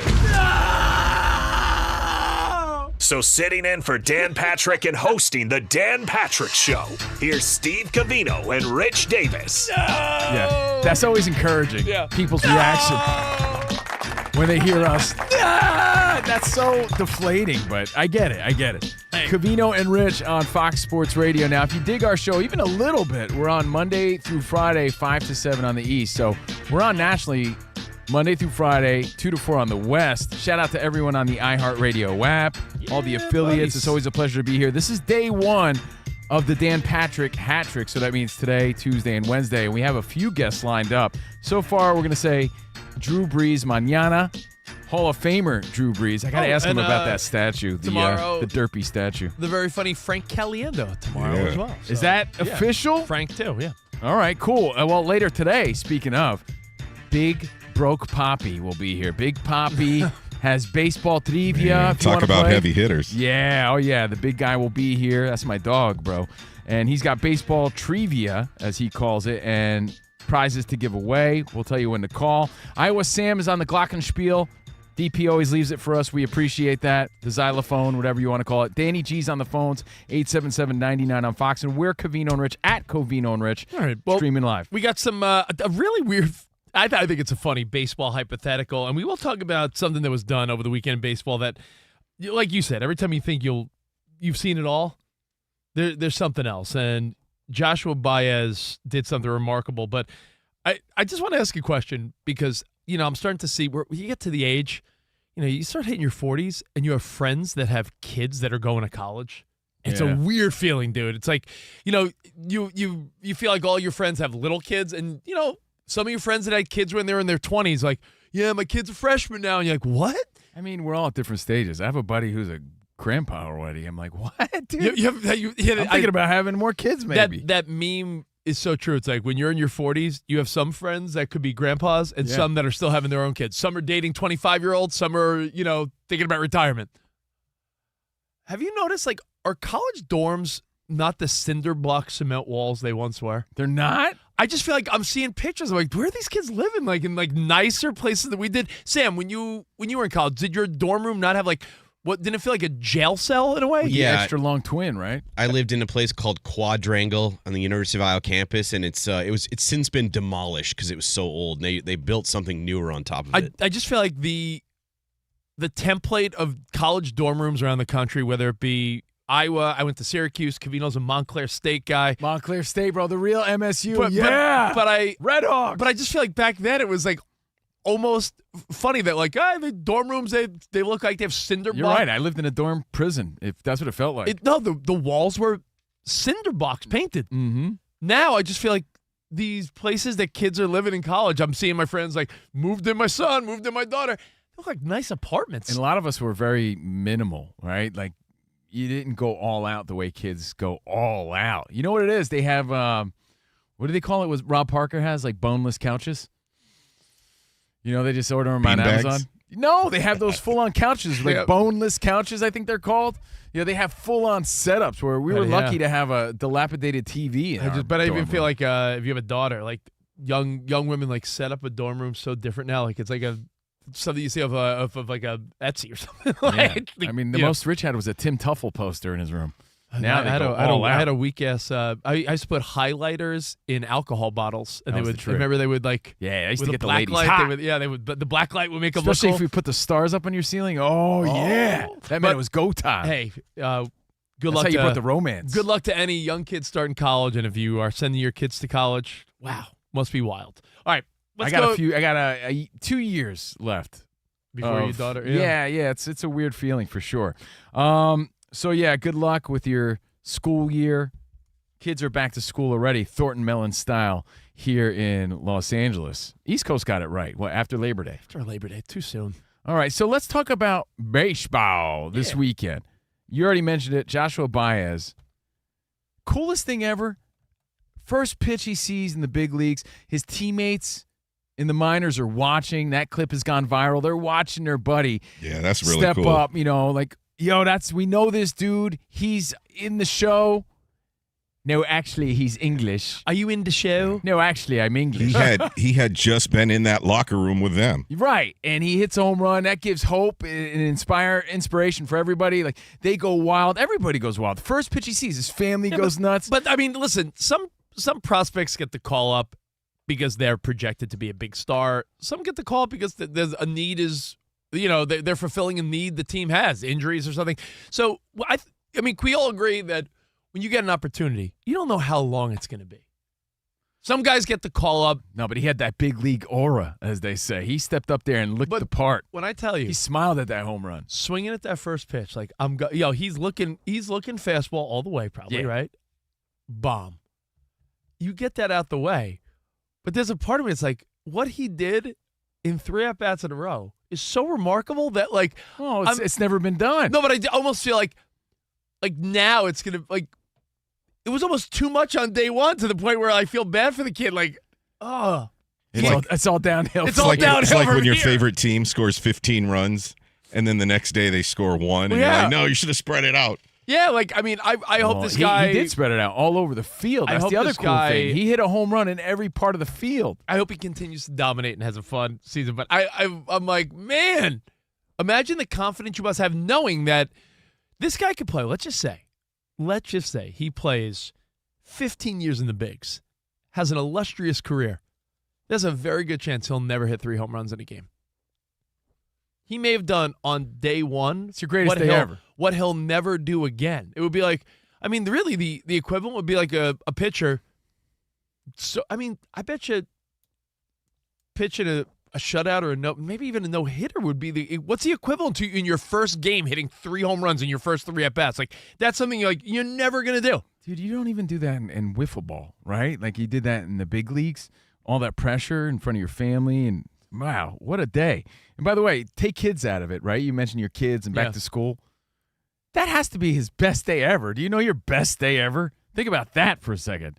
That's this dude's best day ever. Like I said, take your nose-picking kids out of it. Yeah, you can't be like, the day my kids were born. That's the obvious answer. Yeah, but can you pinpoint your best day ever? And what made it even cooler, right? We're like, is this the coolest thing ever? 3 home runs in your debut? By the First time ever. How about the ovation from the opposing team? That was nice. Like, when you see a mutual respect like that and people tip their hat, that has to be one of the coolest things ever. Yeah, when an away crowd gives you a standing ovation, that has to be one of the cooler feelings. Yeah, last time I saw that was when the Russians cheered for Rocky Balboa. Rocky! Yeah, like, that's got to be the coolest feeling ever. If you could change and I could change, we all could change. That was the last time, 1985, by the way.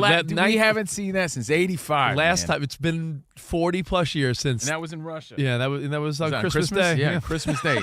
Russia, 85. Russia. Now, based on that, any thoughts on Joshua Baez? By all means, you want to share your greatest day ever, because it's hard to pinpoint. Well, Not for this because dude. you know what? Let us know. Everyone's greatest day, they're going to go one of 3 places. My kid's being born, and then you said you can't do that.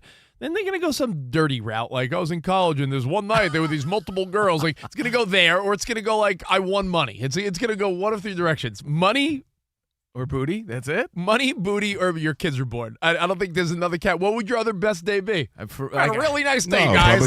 No, we all have big work accomplishments. You know what? It's usually money related. I'm saying though. Usually, Yeah, and that but led to we're not all following money, though, Rich. maybe like your. Remember that day I saw my name on a blimp? That was a good day. Remember that day we were doing Sunday nights on the network Yeah. as the Covino and Rich show. Yeah. And we waited for them to make an opening on the full-time roster for the show. Those are good moments, right? Yeah. That's like And essentially remember, the call up. Yeah. Yeah. It's like a band hearing their song on the radio for the first time.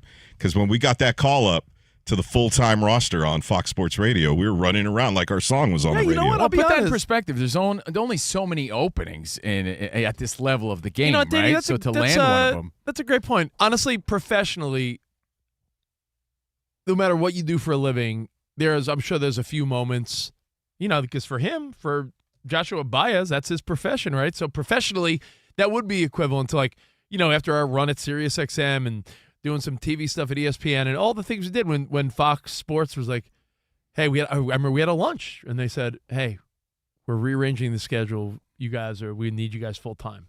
You're right. That's the that was super cool. I remember we did not know going into that lunch. No, not at all. So makes you think of your greatest day. I keep wanting to say Javi Baez, Joshua Baez. Joshua Baez. It's easy for him to pinpoint. Still floating around, probably riding on that high. And his family was there after the game cheering him on. So that happened this weekend. Doesn't get cooler than that.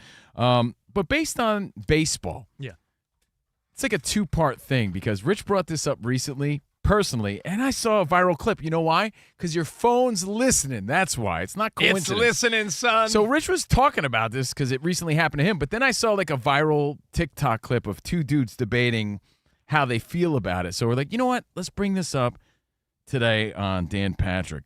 There's a few things in life that are pretty intimate. And we're not talking bedroom action, okay? Unless you want to. No.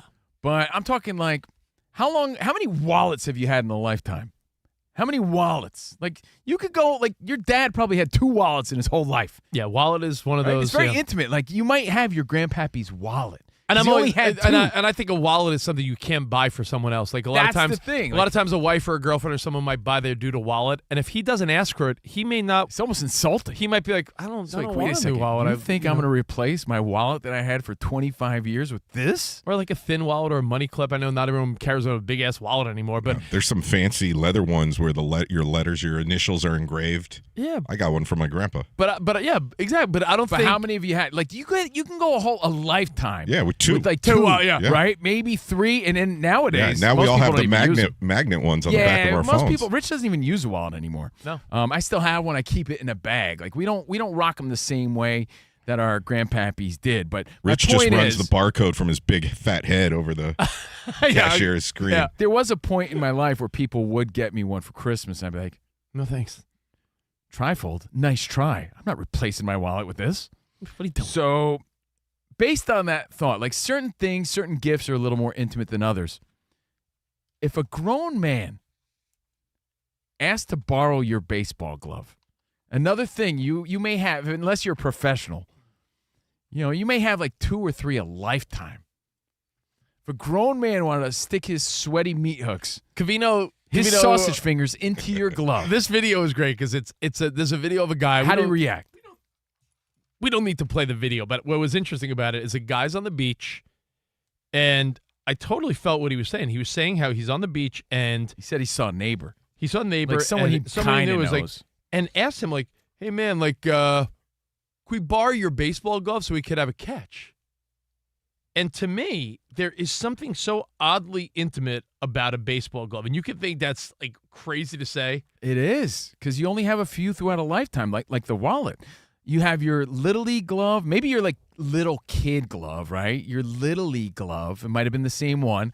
You had one through your junior high days through high school, and then you had like one that was maybe your college adult life. I think kids glove. now. I think kids now compared to our generation end up having way more gloves. I feel like every year or so they get a new they glove. have all different teams now and different colors. And different colors. But I feel like a baseball glove though, is it weird to think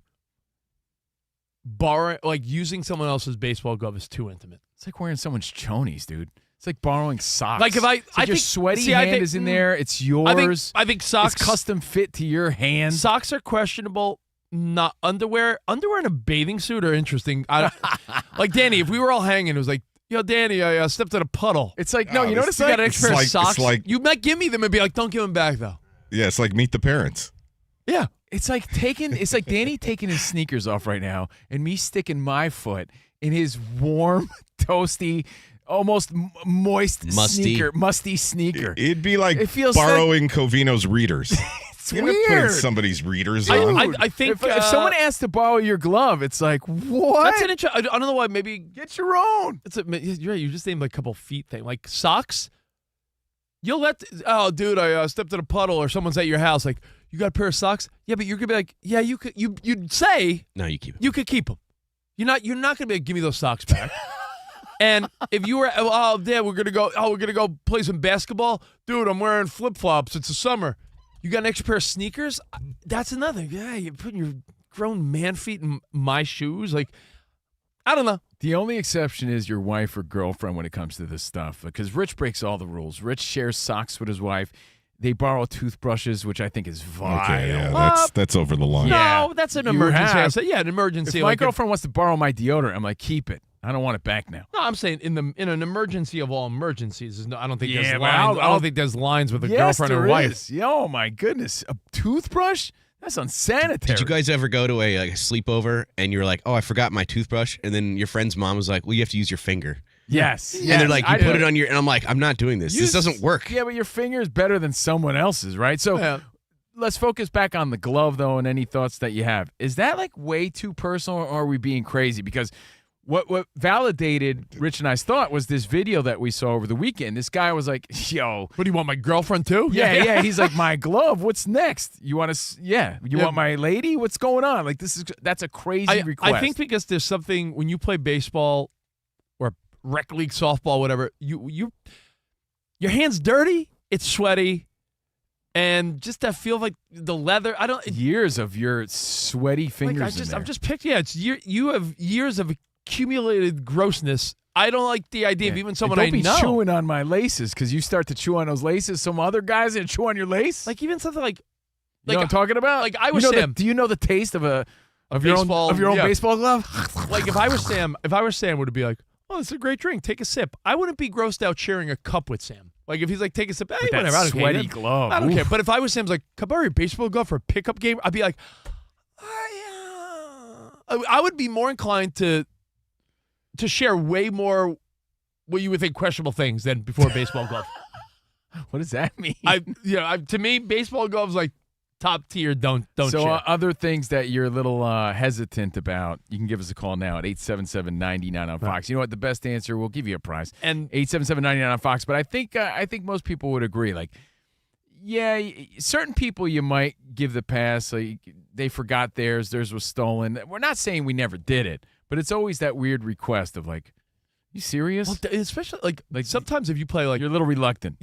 For people that play like men's softball, like rec league softball, there will be that rare occasion when someone on some team somewhere or a company picnic, like, hey, we're short a glove. Can we borrow a glove? And you're like, and you're waiting for everyone else to volunteer because you're like, I don't want someone using my glove. It is a weird, intimate thing. So your thoughts, and speaking of baseball, coming up next, we are going to play Big Papi Trivia. This is your opportunity to win some prizes from Fox Sports Radio. It's very simple. It's multiple choice baseball trivia. You got to tell the DP audience about the prizes, because we actually have some cool swag on the show. It's the summer prize pack of the summer, and that's true, Danny G.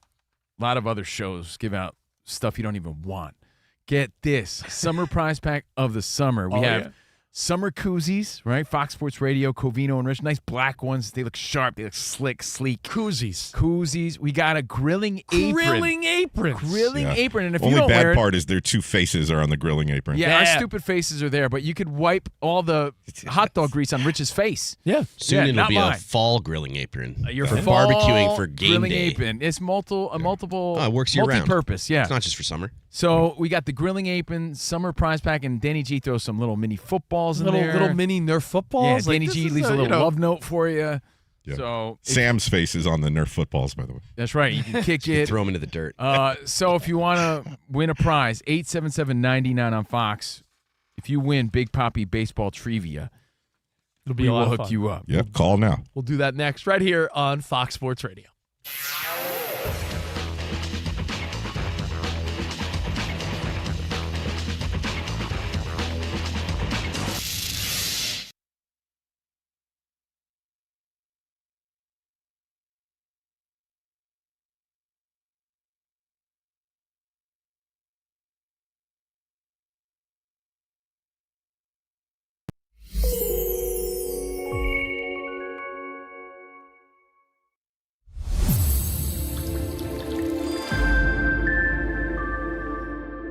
PCA said something ridiculous recently, and maybe he just felt the giddiness of hanging out with a hottie like Kristen Cavalieri.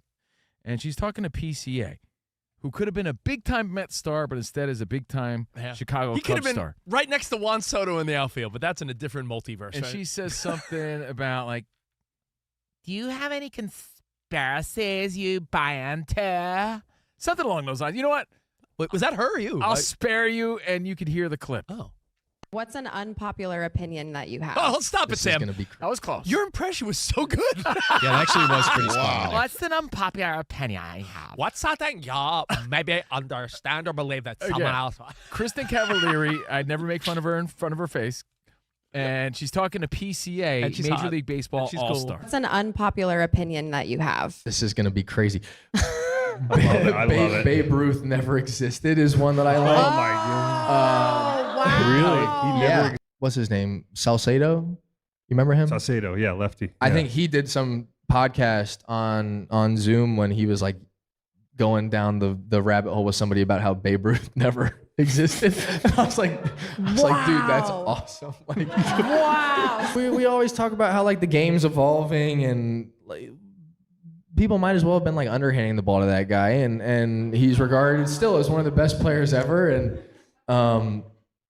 you might as well dive further into it and be like, well, maybe he just never existed. I love it. You hear the lighthearted, silly in that conversation, and all the headlines are like, PCA doesn't believe Babe Ruth existed. Well, you're right. You have to keep this in mind. He was asked the question, and he responded. On a comedic podcast. Right. So, I mean, if someone asked me that question, I'd be like, oh, I have a Bigfoot, maybe. And if you were right? popular, the headline would be like, Covino, huge Bigfoot guy. Believes in Bigfoot. It's like, wait, hold on. I was asked a stupid question. I gave a stupid answer. And that's kind of what happened. But he does deflect. Instead of just owning it, he's like, yeah, like Salcedo of the Mariners said. It's like, no, you're saying it now, and everyone's running with the story. Now, if it was going to be a Babe Ruth conspiracy, it's not that he never existed. I would say there's a big conspiracy on how white he really is. There's a lot of people that say, yo, look at him. I think he's black. There's a lot of black people that take ownership of Babe Ruth, and they're like, nah, he was black, Maybe he man. was They mixed. just try to cover it. He was mixed. He was mixed, and they're like taking ownership of the Babe. I've seen that one surface a lot. And I don't think there's any conspiracy about... Well, the most common Babe conspiracy was whether or not he called his shot. Yeah, called the shot. I never heard whether or not he existed. Never existed. Is he Bigfoot? Is he thinking of like the mighty Casey? I don't know what he's thinking about. All right, I have a question for you. Of all the conspiracies you hear people say, yeah, and we've had Jesse Ventura on our show when he's not living down in the Baja, talk about the Denver airport and, Area 51 and all this crazy stuff. There's a lot of strange imagery at the Denver airport. Well, whether or not you buy into some things. You remember that mural there with like, I don't know, it was like that terrible, horrible mural that they have and that evil Bronco in the front? I know. I wonder, are there conspiracies that you, no matter what, are like, how dumb could one be to believe that? Well, flat Earth is the dumbest, well, right? I don't think it's the dumbest. I think it's the dumbest of the dumb. The dumbest of the dumb. What's dumber than that? There are people that believe planes didn't hit the towers on 9/11. Oh, that planes didn't hit? What was it, CGI? No, people think it was like the planes never hit it. It's you fell for it was bombs and you fell for trickery and it was fake videos. Yeah, there was the Pentagon. I might buy into that because you never saw clear footage. Right, you're right, and like the way the hole, like there was a hole there, and not a whole lot of debris. There are a ton of flat earthers in the world of sports, right? We learned that. Look, let's just preface this conversation by saying conspiracies are fun sometimes. It's fun to speculate. I find them to be interesting. I'm sorry, interesting per se, but I don't believe them per se. But I do find them interesting. I find them interesting. Good impression. Right. If you know, you know. But is there one more dumb than Babe Ruth didn't exist? Let me think about this. I mean, do you believe? I've never heard that. I think if you were to ask people, if you were to survey says Steve Harvey Family Feud style, what's a conspiracy out there? I think the number one answer is something we just celebrated the anniversary of. There are people that genuinely believe we never landed on the moon. And it was a Hollywood production because we were in a space race with Russia. Space may be the final frontier, but it's made in a Hollywood basement. It's Californication, dude. Yeah. It's made up. I do wonder, is that the most popular one? There's a lot of, not to bring it back, but a lot of sports ones that I do find interesting, like the whole Cal Ripken one for sure. Yeah. Kevin Costner, Cal Ripken story. I firmly believe of the frozen envelope for the Knicks with Patrick Ewing. That's one I believe. I don't believe that one. I believe it's a good one, but I don't believe it. There are people that don't think we can even get into outer space. Like that if you were to go into outer space, you'd be hit by like flying debris of satellites and space junk. There's people who think we can't even, or they're like a belt of rocks, magnetic fields. There's people that think we can't even get into outer space. Interesting. You know what? I'll give you one. And it's sports related, and I really mean it. You said space junk. You did say space junk. I mean this one. And leave Luke Skywalker's junk out of it. I mean this. You always hear the legend, since it started with Babe Ruth, and whether he existed. Yo. All right. They asked us if we wanted to fill in for Dan Patrick. And I said, what? We're the Joshua Baez of radio shows. I don't want to do one show. Not even 2 shows. 3 shows. Let's go. So it's day 1 of the Dan Patrick hat trick. You just called yourself a rookie.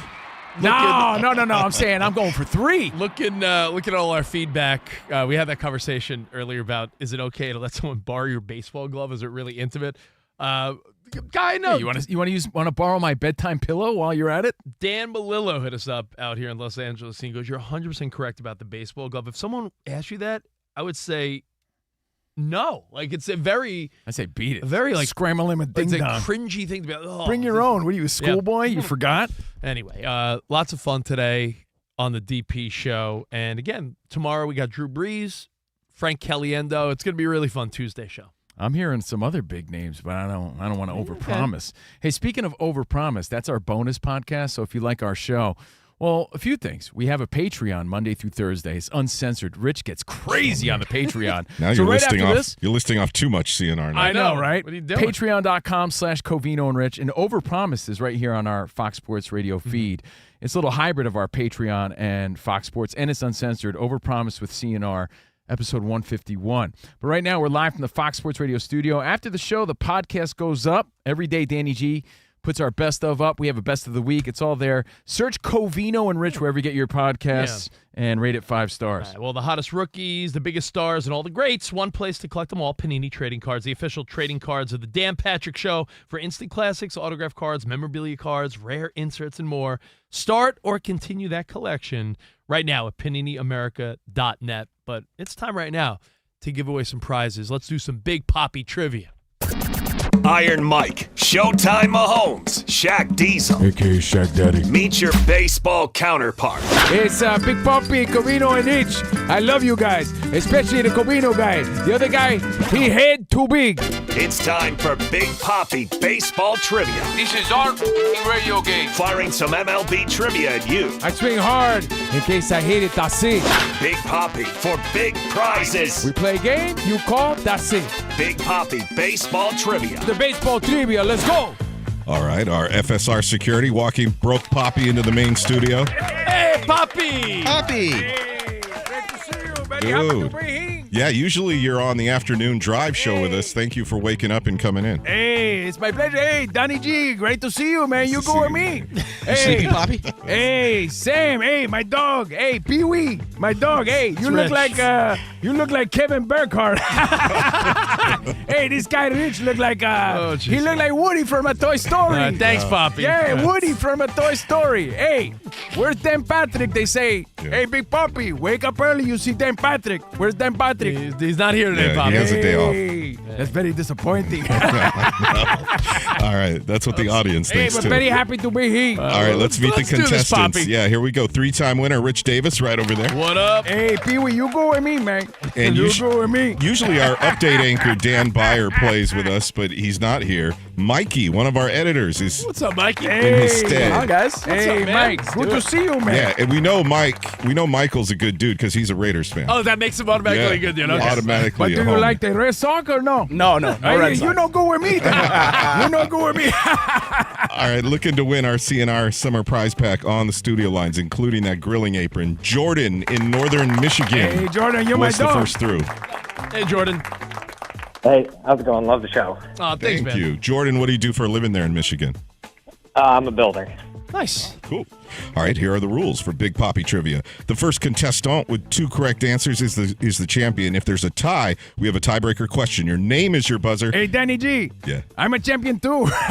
We know you are, Papi. Yeah, that's right. The Yankee lose. The Yankee lose. Don't interrupt me, Papi. Your name is your buzzer, but you got to wait until all 3 possible answers are read. If there's 2 wrong answers in a row, we move on to the next question. Are you ready? Let's go. Play ball. Hey. Where's Dan Patrick at? Hey, either way, happy to be here. Very happy to be here. Yeah. Everyone talking about Baez hitting 3 dingers in his debut. Hey, 2 is good with me. 2 good with me. Who is the most recent player to hit 2 home runs in his debut? 2 in his debut. 2. 2 is good with me. A, Trevor Story for the Rockies. B, Jose Fernandez for the Diamondbacks. Or C, Mark Quinn for the Royals. Who is the most recent? Rich. Rich. I gave you a beat, man. I was trying to give our listener a chance. I feel like Trevor's story always pops up. No, I was there. I am feel wrong. like you're wrong because he wasn't the most recent. Hey, you lose. Thanks, Papi. Jordan, you want to try to go for the steal? No penalty if you're wrong. Yeah, we'll go with Jose Fernandez. And you are halfway to a surprise. Hey, that's right. Boom. This past March, Jose Fernandez for the Yeah. Diamondbacks. Yeah, at the very end of March. I'm sorry, what team? The Diamondbacks. Oh, okay. No. All right, Papi. All right, Jordan, halfway to the promised land. We go to round 2. Hey, Big Papi Trivia. We play today, we win today. That's it. That's it. Hey, if I did better with the Twins, I could have say had what? the Twins. If you did better with the Yeah, Twins. remember when I sucked with the Twins? I tried to forget. I could have won this record. Who became the fastest player in MLB history to reach 350 career home run? A, Alex Rodriguez. B, Mark McGwire. Or C, Aaron Judge. Mike. Mike. All right, we're going to go with Aaron Judge. C. Yes, Oh, bam. there you go. My editor Mikey on the board. Hey, by the way, you see that picture of A-Rod? I call him A-Rod now. A-Rod. Yeah, this guy's showing some bulge. That's right. He got the Louisville Slugger in his pantalones. All right. We get it, Pop. Jordan and A-Rod Mike. Rodriguez, you get it? A-Rod, yeah. A-Rod Rodriguez. Jordan and Michael both on the board. We go to round 3. Hey, I just want to say it's a pleasure. Happy to be here. Big Papi. What was I once quoted saying about being the guy? Being the guy. Being the guy. Being the guy. Okay. Hey, I ain't going to lie to you or something like that. I ain't going to lie to you. I like being the guy. Oh, you like being I like being the guy. B, I call Derek Jeter Pee-wee, right? Yeah. Hey, Pee-wee think he the biggest legend in New York, like Babe Ruth never existed. By the way, Babe Ruth never existed. Or C, being the guy is amazing except when the whole team is in a big slump. What I say about being the guy? Jordan. Jordan for the win. I'll go with A, the first one.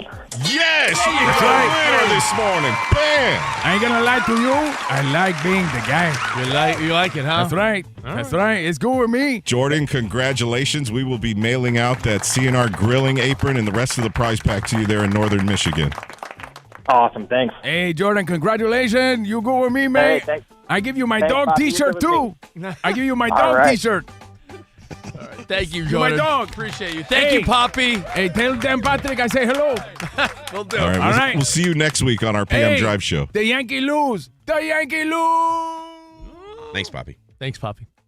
By the way, the Red Sox Is Big Poppy too hyped up for the Dan Patrick show? He was pretty hyped. Red Sox, they got cold for a minute, but they're still right there. But You know why? They were cheating. That's why. I should ask Poppy about You that. think so? He's Big Peppy today. Yeah, Real peppy. He was Big Peppy, yeah. No, there was rumors that the Yankees were starting pretty much that they were cheating and, using technology to their advantage. But they have gotten cold since. Can I tell you, I've talked about this on our afternoon show earlier in the year, and I thought by now there'd be some type of momentum change with some of these teams. Would you believe in the American League right now? There's only 1, 2, 3, 4, 5 teams over 500. That's remarkable. Are there more people batting over 300? Or teams over 500? Or teams over 500. Dude, as of right now, the Tampa Bay Rays are far above everyone else. People are buying into their hype. And people are sort of sleeping on the Rays. The Rays, 74-49. No, I think people were sleeping on the Rays. Now people are like, you know what? They're actually really good. 74-49, best record in the AL. And then the craziest part is the White Sox. I mean, the Yankees are the wild card right there. But as of right now, all three wild cards would be from the American League East. And would you believe this is crazy because what did the Orioles do at the trade deadline? They were selling. Mm-hmm. Right? Rutschman ended up on the Red Sox. Yeah, but they played big yesterday. But the Baltimore Orioles are 61 and 63. They're under 500, but would be the wild card if the season ended right now. It would be the first time in Major League Baseball history that a team made the postseason under 500. This is not the NBA where some bunk 9 or 10 seed play-in game or an 8 seed is under 500, and the NBA Eastern Conference has some whack-ass Charlotte team that's under 500. Covino, as of right now, and in the West, just get this, in the West, the Houston Astros are 63 and 62. They're only a game above 500, and they're in first place. Yeah, So the AL, some really lame numbers as far as the AL just seems meager to the point where the Texas Rangers are 61 and 64. They're 3 games under 500, and they're only 2 games out of first place. So the AL West seems like trash. The Central's trash except for the White Sox, but they're 7 games over 500. They're not doing anything crazy, and it's really all about the Rays, Yankees, and the Red Sox, really. And I think and the last we checked, there was only 5 or 6 players batting over 300 this year. Each year, less and less. It's crazy. That's a wild stat. When you look at the averages and when you look at your team, again, you mentioned I'm a Yankees fan. Mm-hmm. You look at the numbers; they're pathetic, dude. Especially if you grew up, a fan of 60s, 70s, 80s baseball, even 90s baseball when average mattered. We understand it doesn't matter anymore, but when you're betting on the interstate or 215, 218, 7 guys. 7 now. And one of those guys is betting 302. Diaz on Tampa. Mm-hmm. Yandy Diaz. Yeah, so yeah, if he has a bad day today, the he could be looking at 6. The averages are terrible. And the best average in Major League Baseball, 321. That's insane. In our YouTube channel chat, Mercer Boy says, the batting average infuriates me. Sure, pitchers are throwing harder, but I really think if hitters didn't try to do too much, they'd do way better. Oh, absolutely. You know who would really oppose to this? The really absurdly buff Wade Boggs. I don't know if you guys have been... Buff Boggs? You mean the new Chuck Norris? Yeah, Buff Boggs. I don't know if you guys are watching Body by Boggs like I am, but the super ripped... I mean, is that real or not? It is. Is it really? Checked out. It's real. The Buff Boggs would not approve of Buff Bogwell. Buff Bogwell. No, seriously. If you have no idea what we're talking about, he's absurdly jacked right now. The last time you saw Wade Boggs was probably on a horse in '96, riding a horse at Yankee Stadium. But I think that was a dream you had. That is a weird dream I had. But We don't dream about that way too often. I don't know. It's a weirder Wade Boggs dream. on a horse. Wade Boggs on a horse crying, or him looking buff on a boat. Because if you haven't seen him recently, dude is jacked. He's on those peptides Rich is on. He's on that Wolverine stack. Now, the craziest part of this weak-ass...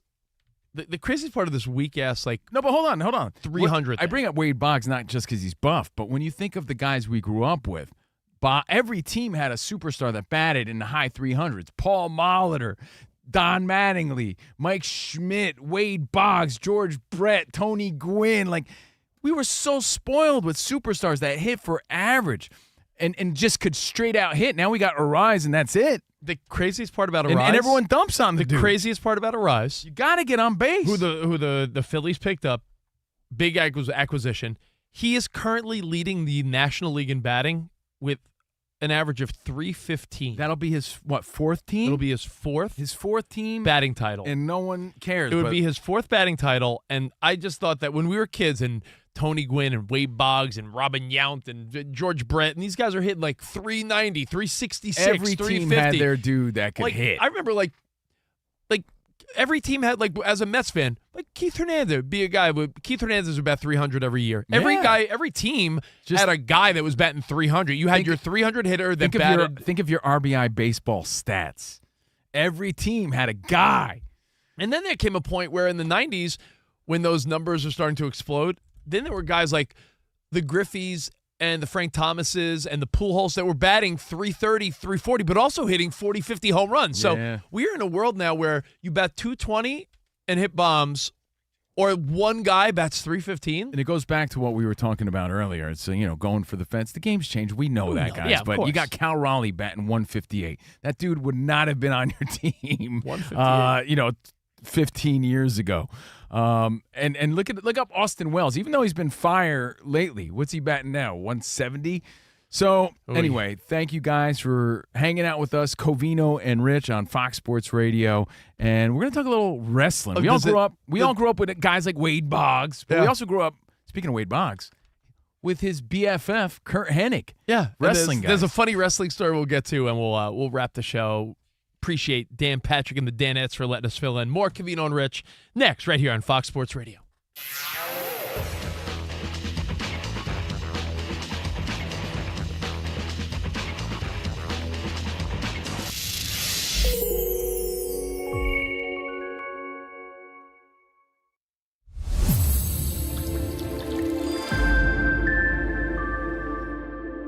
And we start today with, I would say, quarterback drama, but not really. QB1 has been announced. The drama's over. In Minnesota. Congratulations to Kyler Murray. He did it, starting over J.J. McCarthy. He signed that, what was it, a one-year deal? $1.13 million. But 1 year, the $1.3 million deal. Are still paying him $35 million. So, I mean, he's doing okay. So, Cardinals on the hook for the money. Gets the starting job in Minnesota. J.J. McCarthy, 2 years removed now from being the number 10 overall pick in the NFL draft. Going to start the season as a backup. And as Kevin O'Connell said, what are you opening over there? New disinfecting the. You could have focused and rolled with it. I didn't know you had the attention span of a goldfish where you couldn't concentrate. You didn't have to acknowledge it. Not everyone can hear. To me, it was like, when someone's chewing on carrots and it sounds like lug nuts? I felt like the quieter you were trying to be was like it's like Pee Wee Herman with the balloon. Like, it was a little loud, I know. Sorry. Anyway, Kevin O'Connell said that he showed enough of his command of the offense to merit the nod. He showed, by the way. That was quick. Showed enough? Show enough. Who's the master? Show enough. No, he said that he showed enough, which to me that's like, when I'm looking for a real sweet response from my girlfriend, like, hey, that dinner was great, right? What'd you think? She says, it was fine. Like, that's a weak ass response. Like, showed enough? Might as well be like, yeah, he was good enough, fine. That's not really that great to me. To me, he's a banana peel away from sitting the bench himself. That's how I get it. I think J.J. McCarthy's like right there. Well, we knew he got off to a really good start because if you flash back to the first day Vikings had fans in attendance at their OTAs, Kyler Murray threw that sweet long pass, and I think it was a couple hundred fans there in attendance, but they were going nuts. And everyone in the comments were like, yo, chill, it's practice. But right from the jump, the Vikings fans seemed excited to have Murray in the back. Dude, he's an exciting player, no diggity, no doubt, but showed enough. And that is the quote, by the way, showed enough. And I know I'm really dissecting this and overthinking it, but like, if people asked you, Danny G, how'd you get the job? Or Covino and Rich, how the hell did they get that job? They showed enough. No, you want to hear like you earned it. You did a great job. Yo, man, you really turned some heads. You're the guy. Like, showed enough is like, sounds like you barely did enough to get that job. Kevin O'Connell's thinking, listen to this guy dissect my words. I really don't. I don't like that. If someone said, well, they showed enough to get it. Like, no, I want people to think I'm the best, and that's why I got it. You got to pull the Kramer. You know how these pretzels are making me thirsty. These pretzels all making me thirsty. You're just putting the emphasis on like the wrong part of the sentence. Or you're delivering it like they showed enough. He showed How enough. about saying a positive? Like, he had yo, command man, of the offense. he showed enough. I look at it, he's new to the system. He showed enough already to get the nod from me, man.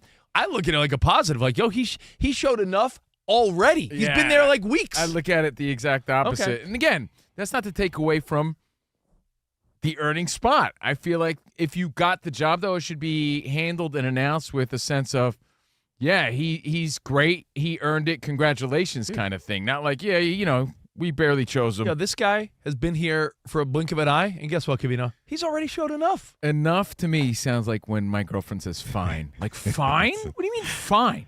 I- You mean it was great or fine? Pop quiz. How for you. often? That and movie, by the way, what'd you think of that movie? That was sick, right? It was fine. I mean, fine. the only time I wouldn't like that is if your girlfriend was giving you confirmation in different areas. Like, no, yeah, it's fine. I'm just saying, like, it sounds unenthusiastic, and that's my interpretation. It was That's- okay. I'm okay. overthinking it, Rich, but that is, as a guy that looks for validation sometimes, especially when it comes to your captain validation. You Yeah, love but pats on the back. when it comes to things I take serious, like my profession, my job, my career. Like, I want to know that they think I'm the best for the job, not like I did okay, I did enough.